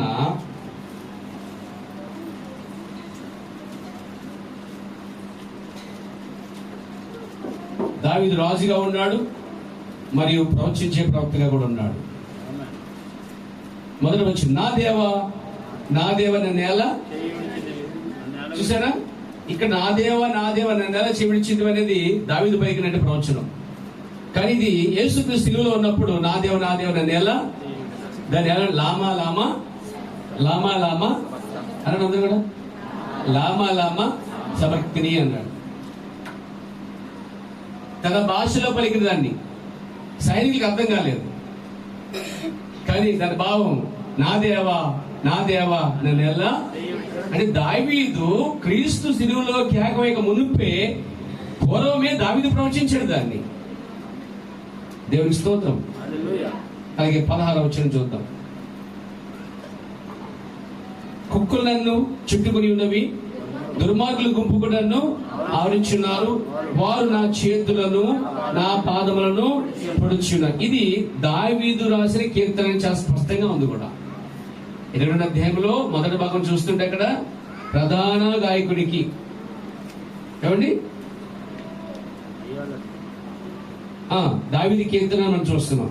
అతను ఇక్కడ కీర్తనలే ప్రవచనాలుగా చూస్తున్నాడు అండి. కీర్తనలు కూడా, ఆ పాటలు కూడా, ఆ కీర్తనలు కూడా ప్రవచనాత్మకమైన కార్యాలే. ప్రభునాను మహిమ కలుగాక. వారు నా చేతులు నా పాదను పొడిచిరని దావీదు అన్నాడు. అంతేకాదు, నా ఎముకలన్నీ అంటే వాస్తవానికి పాత నిబంధనలో ఎముకలు ఎరగొట్టాలన్నమాట. ఎముకలు ఎరగొట్టడానికి వచ్చాడు ఒకడు సైనికుడు. అప్పటికి యేసుక్రీస్తు నిద్రించాడండి ఆయన. ఆ తర్వాత ఎముకలు అక్కడ ఎరవబడలేదు. వాస్తవానికి పాదన ప్రకారం ఎముకలు కొట్టాలి. ఈ ఎముకలు ఎరగొట్టకు వస్తున్నప్పుడు అంతకుముందే చనిపోయాడు కాబట్టి ఇక ఆ సైనికుడు ఏం చేశాడంటే ఎరగొట్టలే. ఎందుకు తెలుసా? అది ప్రవచనమై ఉన్నది. ఆ సైనికుడు ఉన్నట్టుగా యేసుక్రీస్తు ఎముకలు ఎరగొట్టినట్టయితే ఈ ప్రవచనం తప్పు ఉండేది. కానీ భూమి ఆకాశం నిజమైనను ఎన్నడూ ఆ ప్రవచనం తగ్గదించిపోవు. అంటే ప్రవచనం అనేది ఏమండి భవిష్యత్తులో ఎక్కడైనా ఎప్పుడైనా నెరవేర్చబడుతుంది. అది దేవునిదే ఉండాలి. నీ సొంత దానికన్నా దేవునిదే ఉండాలి. దేవునికి స్తోత్రం కలిగాక. ఇక్కడ ఎముకలన్నీ లెక్కించాలంటే అర్థం ఏంటంటే ఒకటి కూడా మిస్ అవ్వదని అర్థం. తర్వాత కింద చూస్తుంటే నా వస్త్రములు వారు పంచుకొని ఉన్నారు, నా అంగి కొరకు చీట్లు వేసుకున్నారు. ఇది ప్రవచనమే. ఈ అధ్యాయంలోనే 4-5 ప్రవచనాలు ఉన్నాయి. ఇవన్నీ యేసుక్రీస్తులోనే నెరవేర్చబడ్డాయి. Praise the Lord. కీర్తన గ్రంథం మనం చూసినట్లయితే దీంట్లోనే కీర్తన గ్రంథంలోనే ప్రవక్త దావీదు చాలా సందర్భాల్లో చాలా కార్యాల్లో యేసు కోసం మాట్లాడాడు. కీర్తన గ్రంథం అనగానే దావీదు కీర్తన గ్రంథం అంటాం. వాస్తవానికి దావీదు మాత్రమే రాలేదు గ్రంథాన్ని, సొలొమోను కూడా రాశాడు, మోషే కూడా రాశాడు, ఇంకా కోరహ కుమారుడు రాశారు, వీళ్ళందరూ ఆసాపు రాశాడు. వీళ్ళంతా కలిపి రాసిందే కీర్తనలు అనమాట. దీంట్లో దావీదు కీర్తనలు చాలా ప్రత్యేకమైనవి. దేవునికి స్తోత్రం కలిగాక. పాట రూపంలోను ప్రవచించి మొదలుపెట్టాడండి. ప్రభునాను మహిమ కలిగాక. ఒక చోట అంటాడు దావీదు, నీ కృప జీవము కంటే ఉత్తమం అంటాడండి. నీ కృప జీవము కంటే ఉత్తమం అంటాడు. అసలు ఆలోచించండి, ఇంగ్లీష్ లో that your love kindness is better than life అన్నాడు. ఇక్కడ జీవితము మరియు ప్రేమ, కృప మరియు జీవము. కృప అనే ప్లేస్ లో ఇంగ్లీష్ లో ప్రేమ రాయబడి ఉందండి, లవ్. ఎందుకంటే కృప మరియు ప్రేమ రెండు కవల పిల్లల విషయం మర్చిపోద్దండి. దేవునికి స్తోత్రం కలిగాక, దేవునికి మహిమ కలిగాక. నీ కృప జీవము కంటే ఉత్తమం అంటే కృపే జీవము కన్నా ఎక్కువ అని ఇక్కడ దావీదు వర్ణిస్తున్నాడు. ప్రభునాను మహిమ కలిగాక. నీ కృప జీవం కంటే ఉత్తమం అంటే ప్రవక్త యొక్క ఉద్దేశం ఏమిటి ఇక్కడ అంటే దావీదు యొక్క ఉద్దేశం ఏంటి ఇక్కడ? జీవము కన్నా ఎక్కువ ప్రేమ గొప్పదండి. చెప్పచ్చా? లైఫ్ కన్నా ఇక్కడ దేవునికి స్తోత్రం కలిగాక. Kindness is better than life అంటే యువర్ లవ్, నీ ప్రేమ జీవము కన్నా గొప్పది. జీవం అనే పదం ఏం తెలుసా? జీవితము, లైఫ్ అన్నాడు ఇంగ్లీష్ లో. అంటే ఒక లైఫ్ కన్నా ఉత్తమమైనది ఏం తెలుసా? కృప. కృపకి మరో పదం ఏం తెలుసా? ప్రేమ. దేన్ని ఇచ్చింది దావీదు ఇక్కడ? నీ కృప జీవము కంటే ఉత్తమమైందని అంటే నేను జీవించే జీవితం కన్నా నీ ప్రేమే గొప్పది. ఇప్పుడు మన జీవితం కన్నా ప్రేమే గొప్పది. ఆ ప్రేమ దైవికమైన ప్రేమ. అందుకని కృప జీవం కంటే ఉత్తమమైంది అన్నాడు. దేవుని స్తోత్రం కలిగాక. దావీదు ప్రవక్త మరియు ప్రియుడైన కీర్తనకారుడు. పాడుటను అతడు ఎంతగా ప్రేమించాడట. పాడటాన్ని చాలా ఇష్టపడేవాడట దావీదు. పాడుటకు మీరు ఎంతమంది పాటకు ఇష్టపడుతున్నారు? నాకు స్వరం లేదండి, నాకు గలం లేదండి, నాకు స్వరం పెట్టి చచ్చిపోయిందండి, నాకు పీల గొంతుకండి, నాకు అగ్గార్థ గొంతుకండి, నాకు అసలు పాడితే బాగోదండి. నీకు బాగోదేమో, దేవునికి బాగానే ఉంటుంది. మరి ఆ బయలుపడి నీకు దేవుడు ఇచ్చింది కాక అప్పుడు పాట పడదు కాక. పాట అంటే మైక్ పెట్టుకోవద్దు. అందరూ కలిసి పాడినప్పుడు పాట సరిపోతుంది. దేవునికి స్తోత్రం కలిగాక. అందరం కలిసి పాడి ఆ అనుకూలకు రావాలి. దావీదు దేవుని ఎంత ప్రేమించాడు చూడండి. దేవునికి స్తోత్రం. కీర్తనాకారుడు పాడుటను అతడు ఎంతగానో ప్రేమించాడట అండి. మీరు కూడా పాటకి ఇష్టపడండి, పాడుటకి ఇష్టపడండి. ఏమేనేమేం నేను చెప్పేది ప్రత్యేక పాటల గురించి చెప్పట్లేదు. అలాగైతే మీకు ఇప్పుడు మొదలెడితే సాయంకాలం అయిపోద్ది. అలాగే కాదు, అందరు కలిసి పాడటం ఇష్టపడండి. అందరితో పాటు పాటకి ఇష్టపడండి. ఆయన పాడతాడా? మేము కుదరలేండి. నన్ను ఒకరు సాంగ్ పాడుతుంటే అందరు కలిసి ఏం చేయాలి? అంతేగాని మార్క్ లేకూడదు. ఇక్కడ స్వరం పైకి లేచింది, కింద లేచింది, ఇక్కడ తప్పు పాడారు, అక్కడ ఎక్కువ పాడారు, ఇక్కడ పదం తీసి పెట్టారు, ఈ పనిలో అనుకోండి. ఈ పనిలో దుర్మార్గులు చెప్పాలంటే, ఎందుకంటే అసలు వాళ్ళు దేవునికి దూరంగా ఉన్నారండి. వాళ్ళు ఈ ఆలోచన పూర్తిగా బయటకు వచ్చేయాలి. ఆ ఆలోచన తలంపులు పూర్తిగా వచ్చేటప్పుడే నువ్వు దేవుడిని ఆలోచించగలుగుతావు. అవన్నీ పక్కన పెట్టి ఆత్మతో శుద్ధించగలుగుతావు. దేవుడు ఆత్మతోను సత్యుడు చేస్తారు. దేవునికి స్తోత్రం కలిగాక నాతో ఉన్నారు మీరు. కాబట్టి నా ప్రియ సోదరులారా,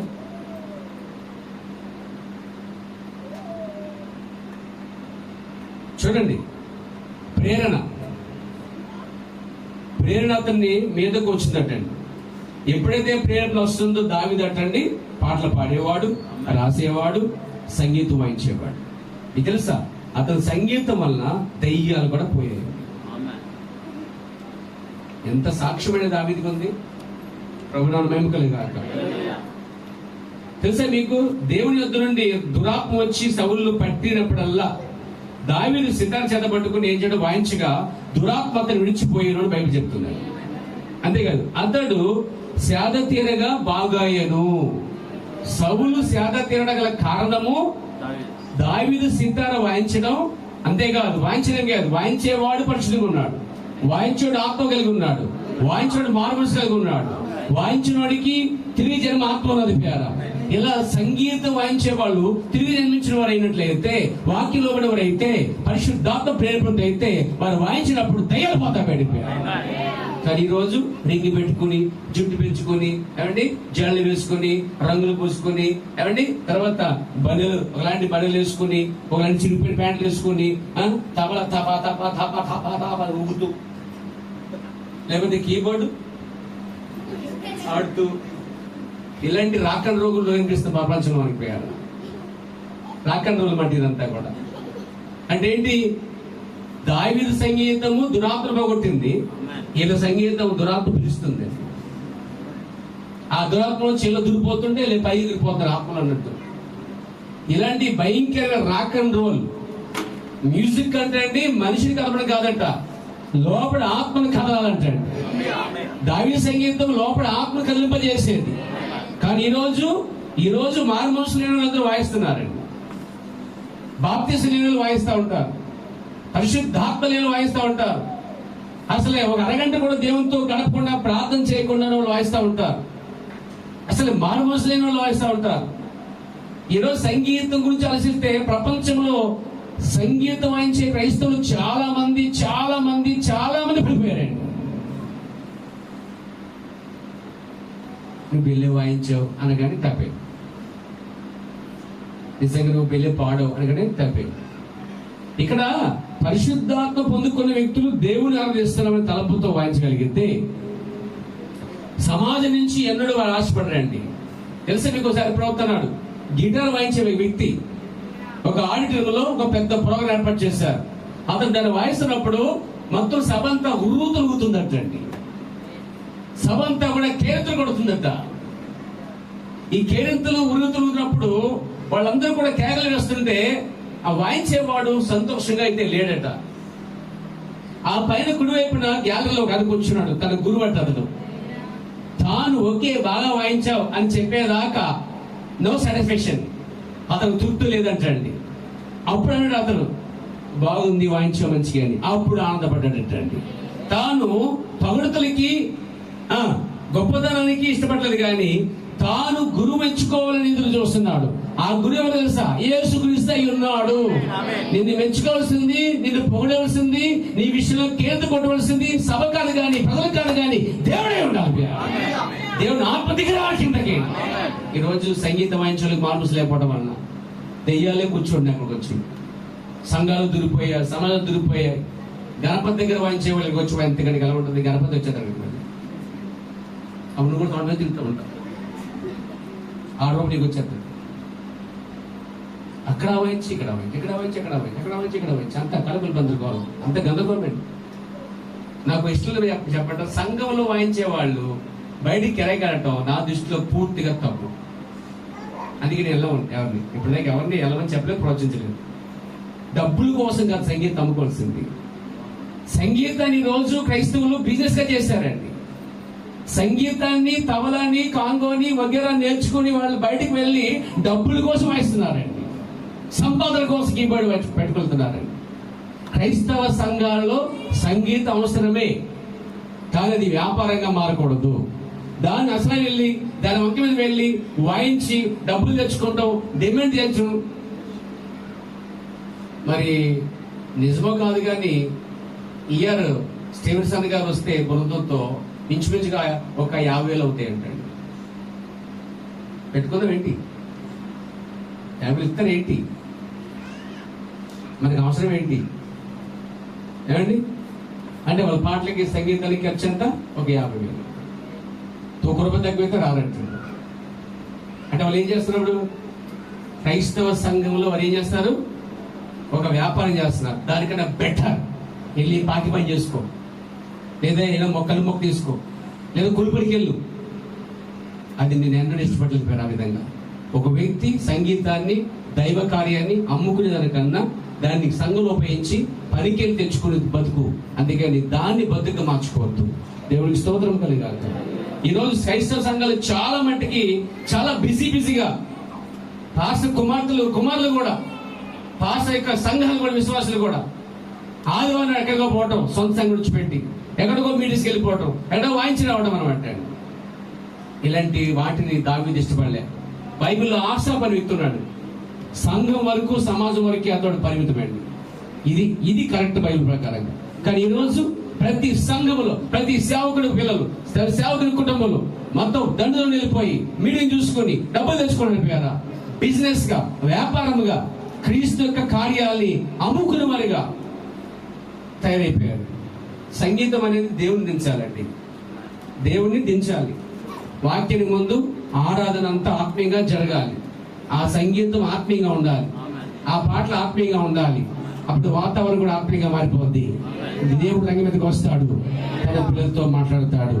దాని కొరకే సంగీతం ఇవ్వబడింది తప్ప బ్రతకడానికో, ఇతరులకి సేవ చేయడానికో, దాని వంక మీద డబ్బు సంపాదించడానికి కాదు దేవుడు ఇచ్చింది పేరు. దేవుడికి స్తోత్రం కలగాక. దావీదు ప్రేరణ గలవాడు, కీర్తన రాసేవాడు, పాడేవాడు. అతని పాటలు గాని, తన వాద్యం గాని అంత ఆత్మ సంబంధంగా ఉండేది. కీర్తన కూడా, ఈ ప్రతి కీర్తనలు కూడా ప్రవచనాత్మకమైనటువంటి. దేవుడికి స్తోత్రం కలగాక. ఏమని చెప్పొచ్చా? ఇదే దావీదు యెరూషలేము కొండ మీద, పర్వతం మీద ఎక్కుతూ ఏడ్చాడండి. దావీదు యెరూషలేము కొండ ఎక్కుతూ దావీదండి పర్వతం మీద ఏడ్చాడు అనమాట. తర్వాత అన్నాడు, దావీదు యెరూషలేములో విసర్జించుకున్నప్పుడు, ఎప్పుడది? దావీదు రాజు కాక మునుపు, లేక రాజు అయిన తర్వాత అతను తరుగుతున్నాడు సైన్యం. అతను చిన్న మందుతో అరణ్యంలో దాక్కున్నాడు. తన సొంత మామయ్య అతను చంపడానికి ప్రయత్నిస్తున్నాడు. దావీదు గారితో ఉన్నవారు అందరూ అప్పులు గలవారు, ఇబ్బందులు ఉన్నవారు, ఏమండి చాలా కష్టాలు ఉన్నవారు దావీదు వెంబడిస్తున్నారు. దావీదు అన్నాడు, ఎందుకు నాతో మీరు ఉంటారు? వెళ్ళిపోండి, ఒక టైం వస్తుంది, సమయం వస్తుంది, నేను రాజు అవుతాను. నేను రాజు అయినప్పుడు మీ పరిస్థితులన్నీ కూడా మారిపోతాయి, మీరు వెళ్ళిపోండి అంటే అన్నారట, లేదు ఈ కష్టాల్లో మేము మీతో ఉంటాం అన్నారట. ఈ నిందలు మీతో ఉంటాం, ఈ అవమానాల మధ్య మీతో నిలబడతాం. అప్పుడు కాదు, నేను ఇప్పుడు నిలబడతాం. నమ్మకం కొంతమంది దావీదుతున్నారండి. ఎప్పుడైతే దావీదు సింహాసనానికి వచ్చేసాడో ఆ అక్కలన్నీ అవసరం తెచ్చుకోండిపోయారు. చాలా మంది సుఖాన్ని కోరుకుంటారు, కష్టాన్ని, నిందలు, అవమానం కోరుకోరు. ఒక సింహాసనం ఎక్కాలని దావీదు సింహాసనం ఎక్కడానికి ముందు నిందలు, అవమానాలు, కష్టాలు, శోధనలు, మరణాలు ఇవన్నీ దాటి వచ్చే సింహాసనం ఎక్కాడు దావీదు పేరా. ఒక క్రైస్తవుడు ఇవన్నీ దాటి వచ్చిన తర్వాత సింహాసనం రావాల్సింది పేరా. మనం కూడా అంతేనండి. ఊరికే పరలోకం దొరకదు, ఊరికే సింహాసనం దొరకదు.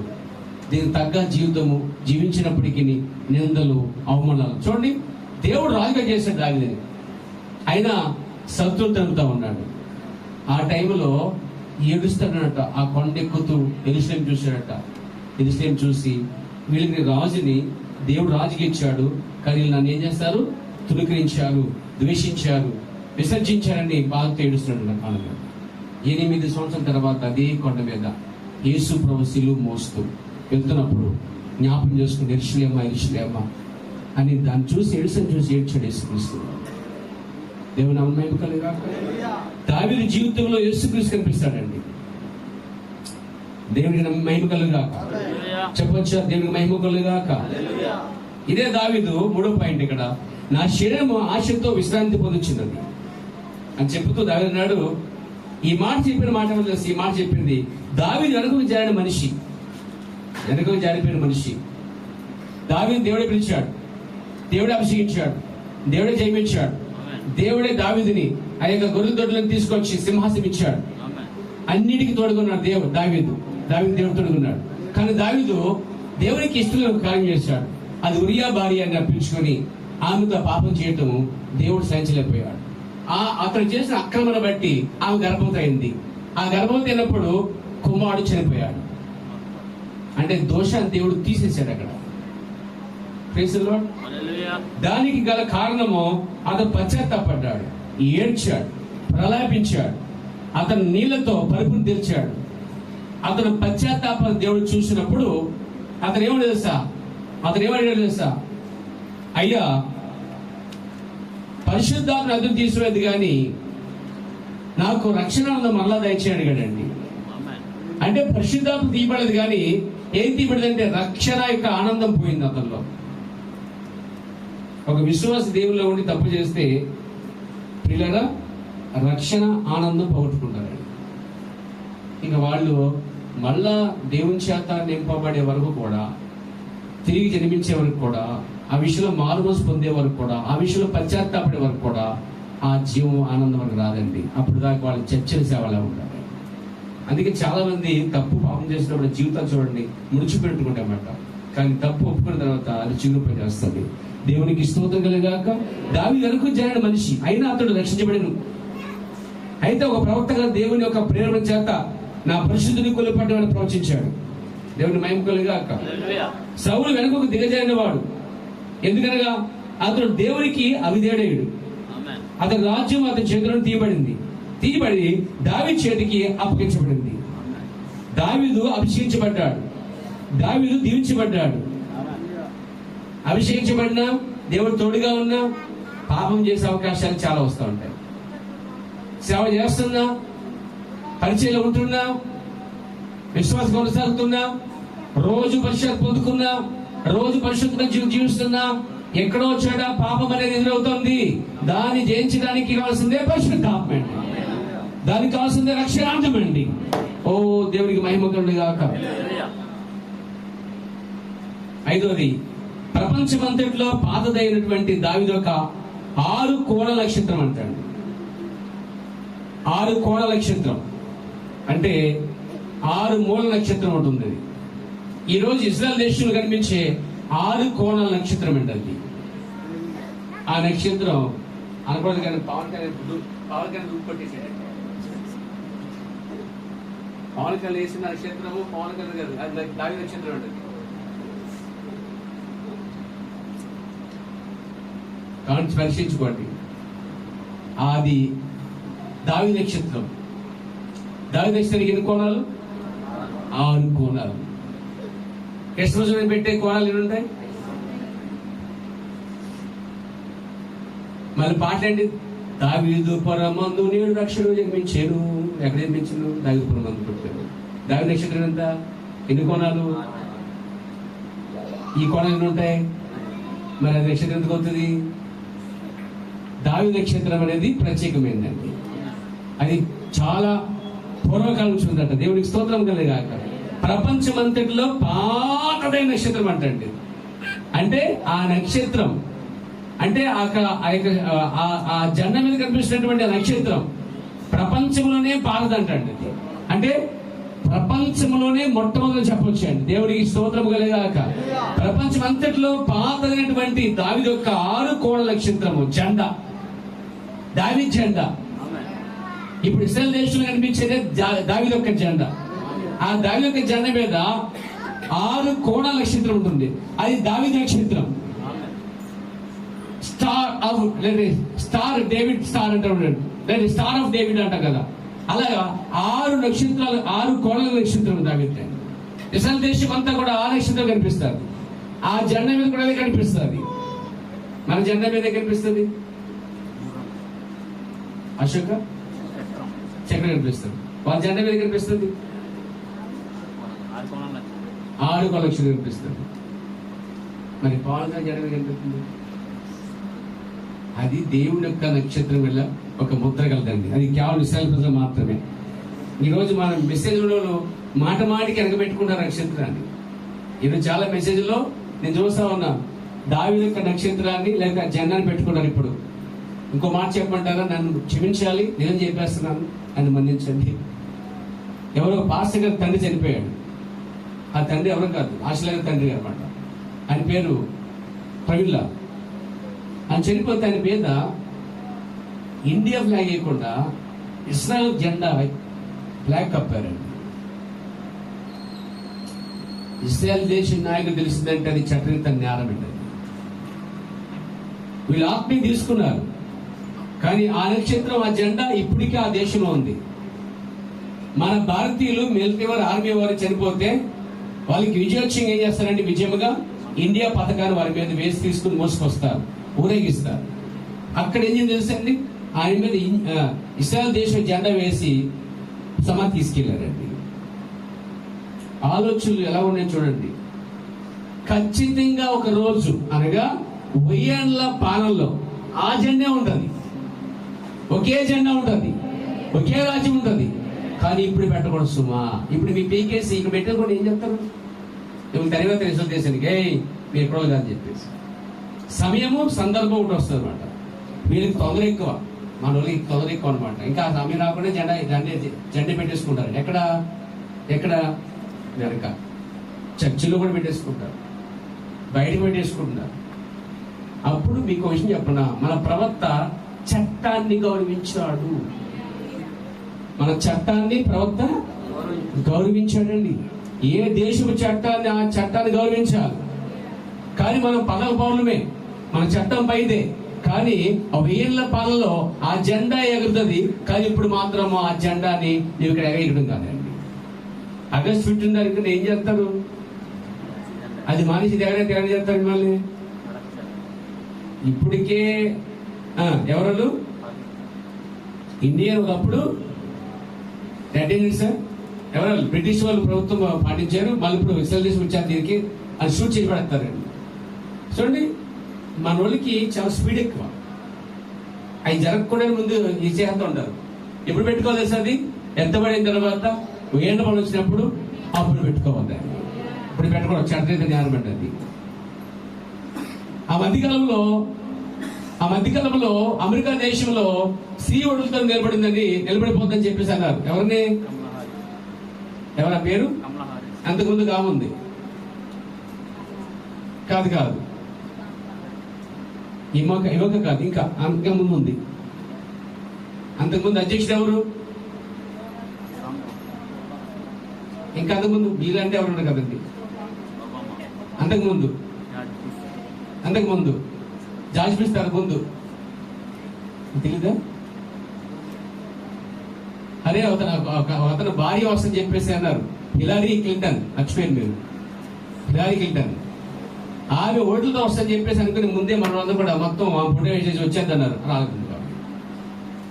అందుకని తొందర ఎక్కువ వాళ్ళకి. ప్రవచనాలు అవి జరుగుతాయి, మనం నెరవేర్చకూడదు. ఈరోజు చాలా మంది తొందరతో పనిచేస్తారు. ఇస్రాయేల్ జెండా అనేది కేవలం 1000 ఏళ్ల పొలం ఎగరబోతుంది కదా. కానీ ఇప్పుడు దాన్ని నేను దేశం ఉన్నప్పుడు దేశ జెండానే గౌరవించాలి. ప్రభు నన్ను మహిమ కలుగాక. మీరు గమనించిన నా ప్రవక్త రంగమైనప్పుడు ఏనాడు కూడా ఆ ఫ్లాగ్ ని తన అమెరికా దేశంలో ఎగరటం కానీ వెనక పెట్టుకోవడం కానీ జరగలేదు. ఈరోజు ప్రపంచమంతా జరుగుతున్న మెసేజ్ చర్చలకు స్పీడ్ ఎక్కువండి. ప్రవచనగానే ముందు వెళ్ళిపోతున్నారు జనాలండి. అవన్నీ జరగకముందే నేను చెప్పడానికి ప్రయత్నిస్తాను. కానీ దేవుడే గణపరచబడు గాక, దేవుడు నన్ను మహిమకలు గాక. ఈ మాట వినిపోయారా? ప్రపంచమంతట్లో ఇదే పాతదండి, ఇదే జెండా. 2500 సంవత్సరాల తర్వాత మొట్టమొదటిసారిగా యెరూషలేము మీద ఎగిరినటువంటి ఈ జెండా అండి. యెరూషలేము యొక్క దేశం మీద ఎగురుచున్న జెండా అండి. దేవునికి స్తోత్రం కలిగాక. ఆయన ఇమ్మానుయేల్ అయి ఉండేను. ఆమేన్. ఆయన అల్ఫా అయి ఉండేను. దేవుడు ఒమేగా ఉన్నాడు. భవిష్యత్తు అయి ఉన్నాను. అంతేకాదు దావీదు వెలుచిగురై ఉన్నాడు కదా. దేవునికి స్తోత్రం కలుగాక, దేవుని మహిమ కలుగాక. 7వ పాయింట్, ఇది ఇలా చెప్పడంలో ఆశ్చర్యం లేదు. దావీదు అన్నాడు, గాఢంధకార పోలేలో సంచరించినాను, ఏ భయము నాకు లేదు, ఏ అపాయం నాకు లేదు, దేవుడు నాకు తోడే ఉన్నాడు చెప్పాడండి. అంటే దావీదు ప్రవచనాలు, కీర్తనలు, కార్యాలు ఎక్కడ చూసినా దేవుడు మహిమపరిచాడండి. 8వ పాయింట్, తన తరంలో దావీదు ప్రభుని బహుగా సేవించాడట. తన తరాల్లో దావీదు బహుగా సేవించాడు. దావీదు ఒక్క విషయంలోనే, ఉరియా భార్య విషయంలో తప్ప మిగతా అన్నింటిలో కూడా పరిపూర్ణంగా ఉన్నాడండి. దేవునికి స్తోత్రం కలిగాక. 8వది, దావీదు ఒక దాన్ని కలిగి ఉండను, అది ఒడిసెల. రొబుటలో వ్యక్తిగత అనుభవం ఉందట. ఒడిసెల రొబుటంలో వ్యక్తిగత అనుభవం దావీదుకు ఉందట. ఈరోజు ఒడిసెల పట్టుకుని అతను ధైర్యం కలగలిగాడంటే అతనికి అనుభవం ఉంది. ఈ రోజు నీకు కూడా ఒక అనుభవం ఉండాలి. ఒడిసెల అంటే ఒక అనుభవం నీకు ఉండాలి. దేవునికి స్తోత్రం కలిగాక. ఒడిసెలతో రుబుట, ఆ రుబుట అనే వ్యక్తిగత అనుభవం అతనికి ఉండేను. ఆ ఒడిసెలను రుబుటలో దేవుడు తనకు తోడే ఉన్నాడని దావీదు తెలుసుకున్నాడట. మనకు కూడా అదే అవసరమైనది అన్న ప్రభుత్వం అన్నాడండి. 9వది, ఇశ్రాయేలు వెనుకకు జారి ఐగుప్తునికి వెళ్ళినట్లుగా వారు వెనుకకు జారాను. వారి నిబంధనను ఎన్నడూ పోగొట్టుకోలేదు. నిబంధన పోగొట్టుకోలేదు కానీ ఎంత జారారు. పశ్చాత్తాపడినప్పుడు మళ్ళీ నిబంధన వారితో దేవుడు చేస్తుండేవాడు. సేమ్, నా రక్షణ నాకు ఇమ్ము అని దావీదు అడిగాడు. లేక నా రక్షణ నాకు తిరిగి ఆనందం ఇవ్వమని అడిగాడు దేవుడు. కానీ రక్షణ ఆనందం ఇవ్వమని తప్ప రక్షణ ఏమని చెప్పలేదంటండి. రక్షణ వేరు, రక్షణ ఆనందం వేరు. ఇక్కడ ఏం పోగొట్టుకున్నాడు? ఇక్కడ రక్షణ యొక్క ఆనందం పోగొట్టుకున్నాడట. ప్రవక్త అన్నాడు, నా రక్షణను ఇమ్ము అని దావీదు అనలేదు, నా రక్షణ ఆనందం ఇమ్మని దావీదు పలికాను. అతనికి రక్షణే అలాగే ఉన్నది. అయితే అతడు పొరపాటు చేశాడు కనుక ఆనందం పోగొట్టుకున్నాడు. అతని ఆనందం కోసం అతను ఉపవాసాన్ని వేడుకున్నాడు. అతనికి తిరిగి ఆనందం వచ్చింది అంటాడు. దేవునికి స్తోత్రం. ఇది అవకాశం ఉంది. 11వది, దావీదు సింహాసనము 1000 ఏళ్ల పల్లెపల వరకు ఉంటదటండి. మీకు తెలుసా? యేసుక్రీస్తు దేవుని కుమారుడు, మనిషి కుమారుడు, దావీదు కుమారుడు. అంత ఉన్నారా? మనిషి కుమారుడు ఉన్నప్పుడేమో 3 సంవత్సరాలు సేవ చేశాడు. వింటున్నారా? దేవుని కుమారుడు ఉన్నప్పుడేమో 7 కాలాల్లో ఉన్నాడు, సంఘకాలంలో.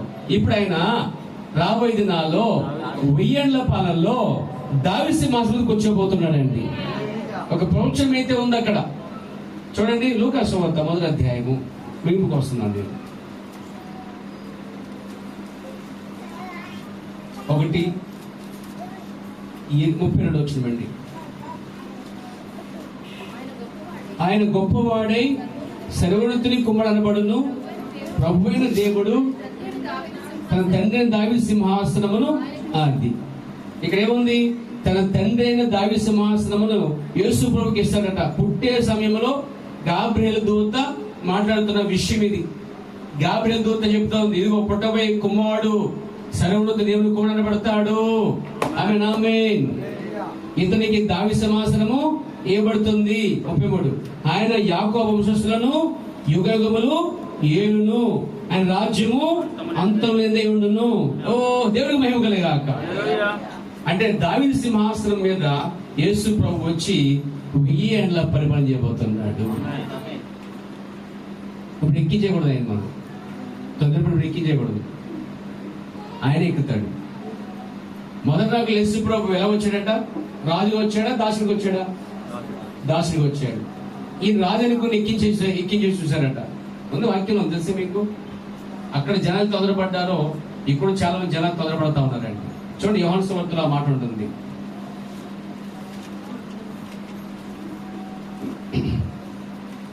6వ అధ్యాయము 15 వచ్చిందండి. 14-10 చదవడమ్మా. ఆ మనుషులు యేసు చేసిన సూచక్రియలు చూచి నిజంగా ఈ లోకంలో రాబోవు ప్రవక్త ఈయన అని చెప్పుకునేది రాజుగా చేయుటకు వారు వచ్చి తను బలవంతంగా పట్టుకొని పోవచ్చున్నారని యేసు ఎరిగి మరలా కొండకు. ఎందుకు? రాజ్యాతనంటే ఉండొచ్చు కదండి. ఆయన రాజు చేద్దాం అంటారు వాళ్ళు. ఈయనేమో ఒంటరిగా వెళ్ళిపోయాడట. ఎందుకు తెలుసా? ఆయన మొదటి రాకల్లో వచ్చింది రాజు కాదు, రాణిని సంపాదించి 2వ రాకల్లో తీసుకుని వచ్చి 1000 ఏళ్ల పరిపాలనలో ఆయన రాజు కాబోతున్నాడు. బట్ ఆయన రాజే ఎప్పుడు కూడా కానీ పరిపాలించే సమయం వచ్చింది, రాణి లేదు అక్కడ మొదలక్కడలో, రాణి సంపాదించాడు, రెండో రాకుండా రాణి తీసుకొస్తాడు, అప్పుడు రాణి రాజు కలిపి రాజ్యాన్ని పరిపాలిస్తారు. దానికి ముందే తొందర ఎక్కువ, ఎక్కించేస్తారు. ఎవరిని రాజసింహాన్ని ఎక్కించేస్తారు. ఎవరు ఇప్పుడు జనం ఎలా ఉన్నారో మనకన్నా కూడా జనం ఉంటారండి. ఇశ్రాయేల్ దేశంలోనికి అంటే ప్రపంచమంతా ఒక జెండా రాకముందే కొన్ని జెండాలు పాతేసుకుంటాం, జెండాలు పెట్టేసుకుంటాం, జెండా వేసేయటం, జగన్ కప్పేయటం, జెండా వెనక పెట్టుకుంటాం. తొందరపాటు అనమాట. మాకేదో పెద్ద ప్రత్యక్ష వచ్చింది అన్నట్టు. అసలు ఆ ప్రత్యక్ష తెలుసా? 6 నక్షత్రం అనేది, ఆ జెండా అనేది 1000 పాలలో ప్రపంచమంతా ఎగరబోతున్న ఒకే ఒక్క జెండా. అది ఎప్పుడు పెట్టాలి? ఇప్పుడా?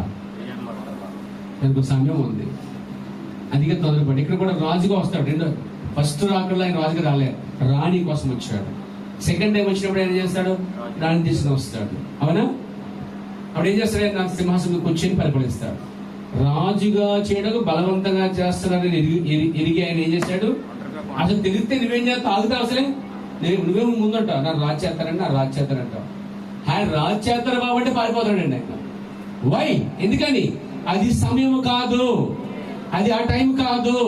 ఒక రోజు రాజుగా వస్తాడు. ఇప్పుడు రాజుగా చేయడం అనేది కాదు. ఒక రోజు నక్షత్రం అనేది ఆ యొక్క ఇశ్రాయేల్ దేశంలో జెండా ప్రపంచం అంతా ఒక రోజు అది రాబోతుంది. ఇప్పుడు ఎక్కించేయకూడదు జెండాల్ని. చాలా మందికి అవగాహన లేదు పేరు. ఈరోజు మాకు అన్ని తెలుసు అనే వాళ్ళు అన్నిటిలో లెస్ అయిపోతున్నారు.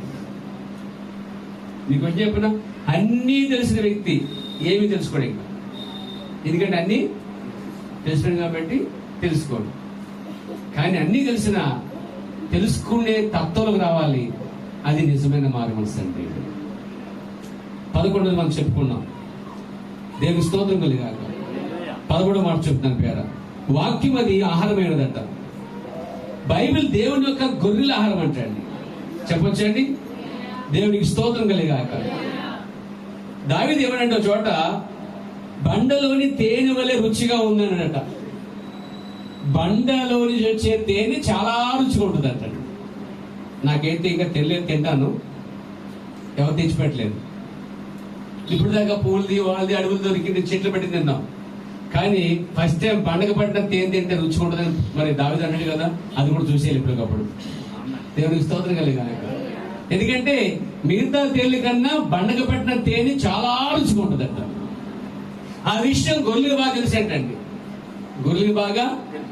ఎందుకంటే మీకు తెలుసా, గొర్రెల కబ్బ దగ్గర ఒక సంచి ఉంటుంది. ఆ సంచిలో ఒక సున్నం ఉంటుందట. సున్నం ఉంటుంది, తేనె ఉంటుంది అంట. తేనె సున్నం ఉంటుంది. ఉత్తు సున్నం పామితే గొర్రెలు తినవు కాబట్టి ఆ సున్నం పైన తేనె పామేనట. అప్పుడు వచ్చి బండి నాకుతాయట, ఆరోగ్యవంతులు అవుతాయి. దేవుని స్తోత్రం. ఆ తేనెతో పాటు సున్నం కూడా అది ఆరోగ్యమైన మెడిసిన్ పోతుందంట. దావీదు అన్నాడు, నీ వాక్యము అది బండలోని తేనె వలె రుచిగా ఉన్నది. It taste like honey in the rock. ఆ యొక్క బండలోంచి వచ్చిన తేనె వలె ఉంది అన్నట్టండి. అంటే ఇప్పుడు వాక్యాన్ని తేనెతో పోల్చాడు. ప్రవక్త బైబిల్ దేవుని గొర్రెల యొక్క ఆహారమై ఉన్నది.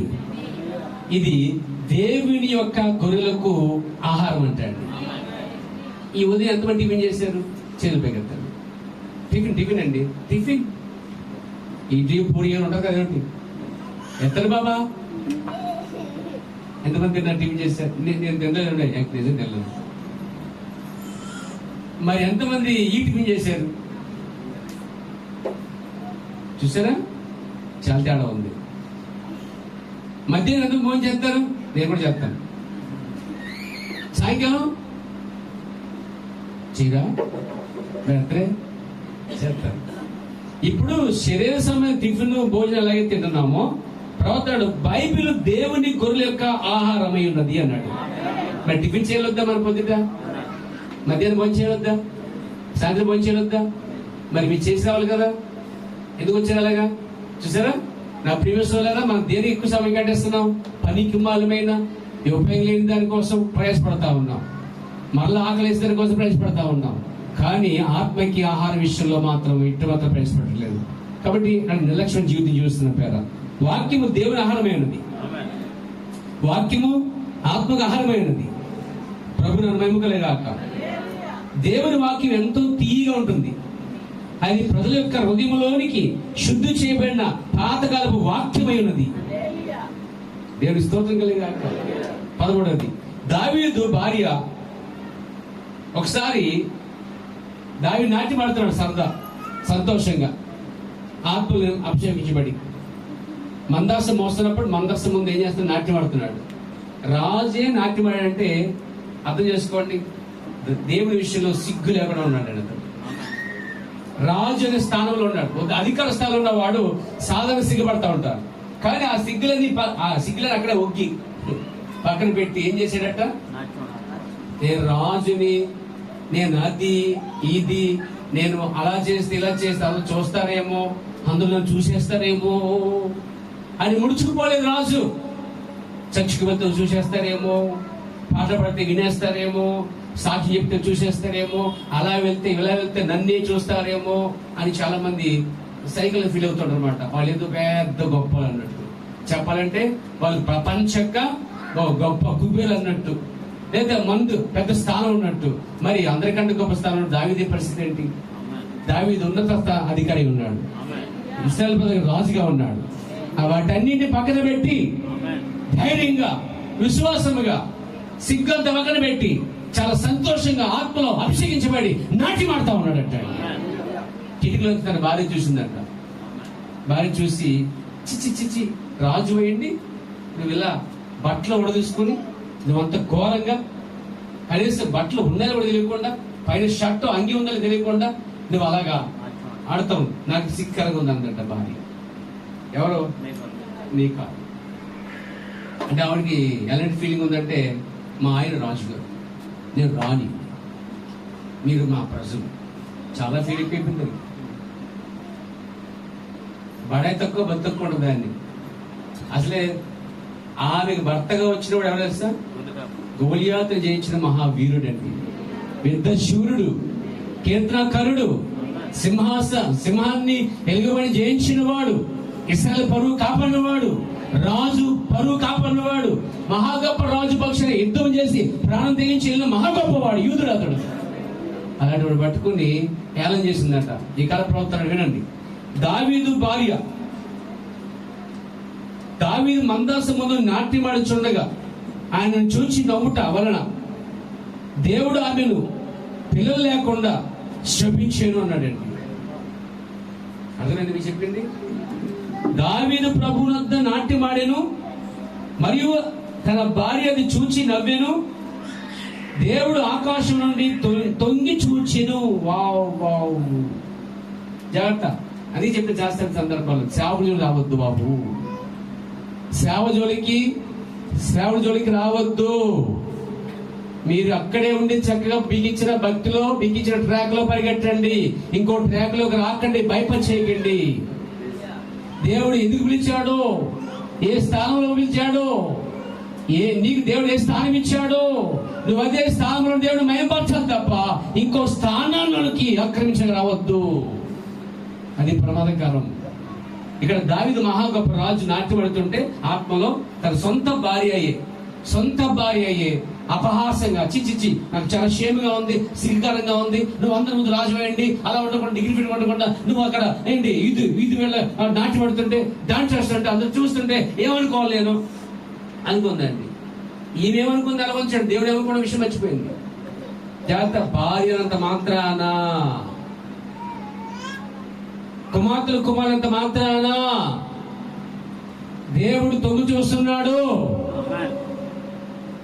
చూడండి, ఆయన చూచాను, దావీదు ప్రభు ఎంత నాట్యమాడుచుండెను, భార్య చూచినవేను, దేవుడు ఆకాశం నుండి తొంగి చూచాను. ఇలా దావీదు, నీవు నా సొంత హృదయానుసారుడని దేవుడు చెప్పాడు, నా చిత్తానుసారుడని దేవుడు చెప్పాడు. ఇంత నా చిత్తానుసారుడు దేవుడు చెప్తుంటే భార్య ఏమో నవ్వుతుందట, హేళన చేస్తుందట. అదే చిచ్చి ఎలా తయారయ్యాడు చూడు, సిగ్గులేదు అతనికి అని అంటాడు. దేవుడు తొంగి చూశాడు. చూసి చచ్చిపోయేదాకా ఆమె పిల్ల పుట్టానంటాడు. అలాగే చచ్చిపోయింది పిల్ల లేకుండా.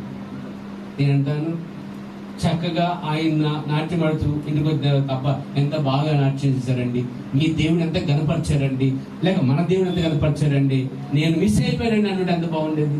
ఈ పాటికి 30 మంది పిల్లలు కలిసినప్పటికి పాతకాలం అంతే కదా మరి, 16 మంది కలిసి ఇంచుగా దావీదు కలిసాడు, 1000 మందికి అన్నాడు అక్కడ ఏమండి. అంటే ఎంతో మంది ఉన్నారు పిల్లలు అక్కడ, కానీ గుడ్రాలుగా చచ్చిపోయిందండి ఆమె. ఎందుకని అమ్మా నీకెందుకమ్మా ఈ పద్ధతులు తీర్పలు అనవసరం. ఇప్పుడు అగ్ని తెలుసు కూడా వెళ్ళిపెడితే ఏం చేస్తుంది? సేవ అయినా సేవకుడైనా దేవుడు అభిషేకించిన వ్యక్తినైనా మీరు ఏళ్ళగా నవ్వుగా ఏళ్ళగా చేసినా ఈ రోజు బాగానే ఉండదు అనుకుంటాం, కానీ జీవితకాలం గుడ్డలుగా అయిపోయింది ఆ ప్రేమ.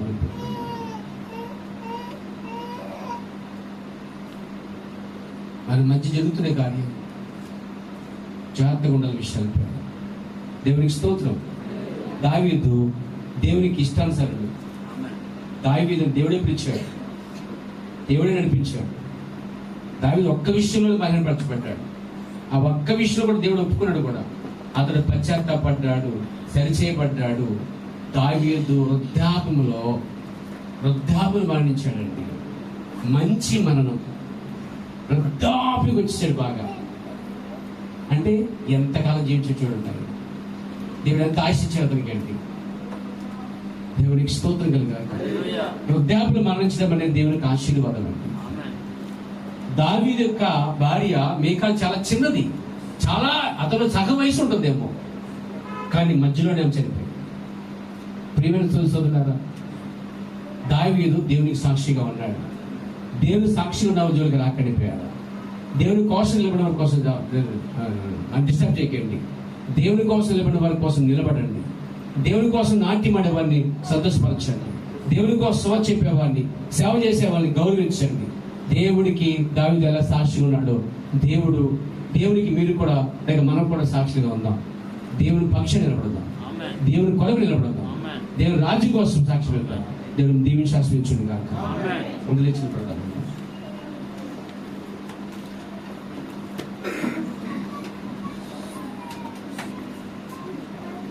అందులో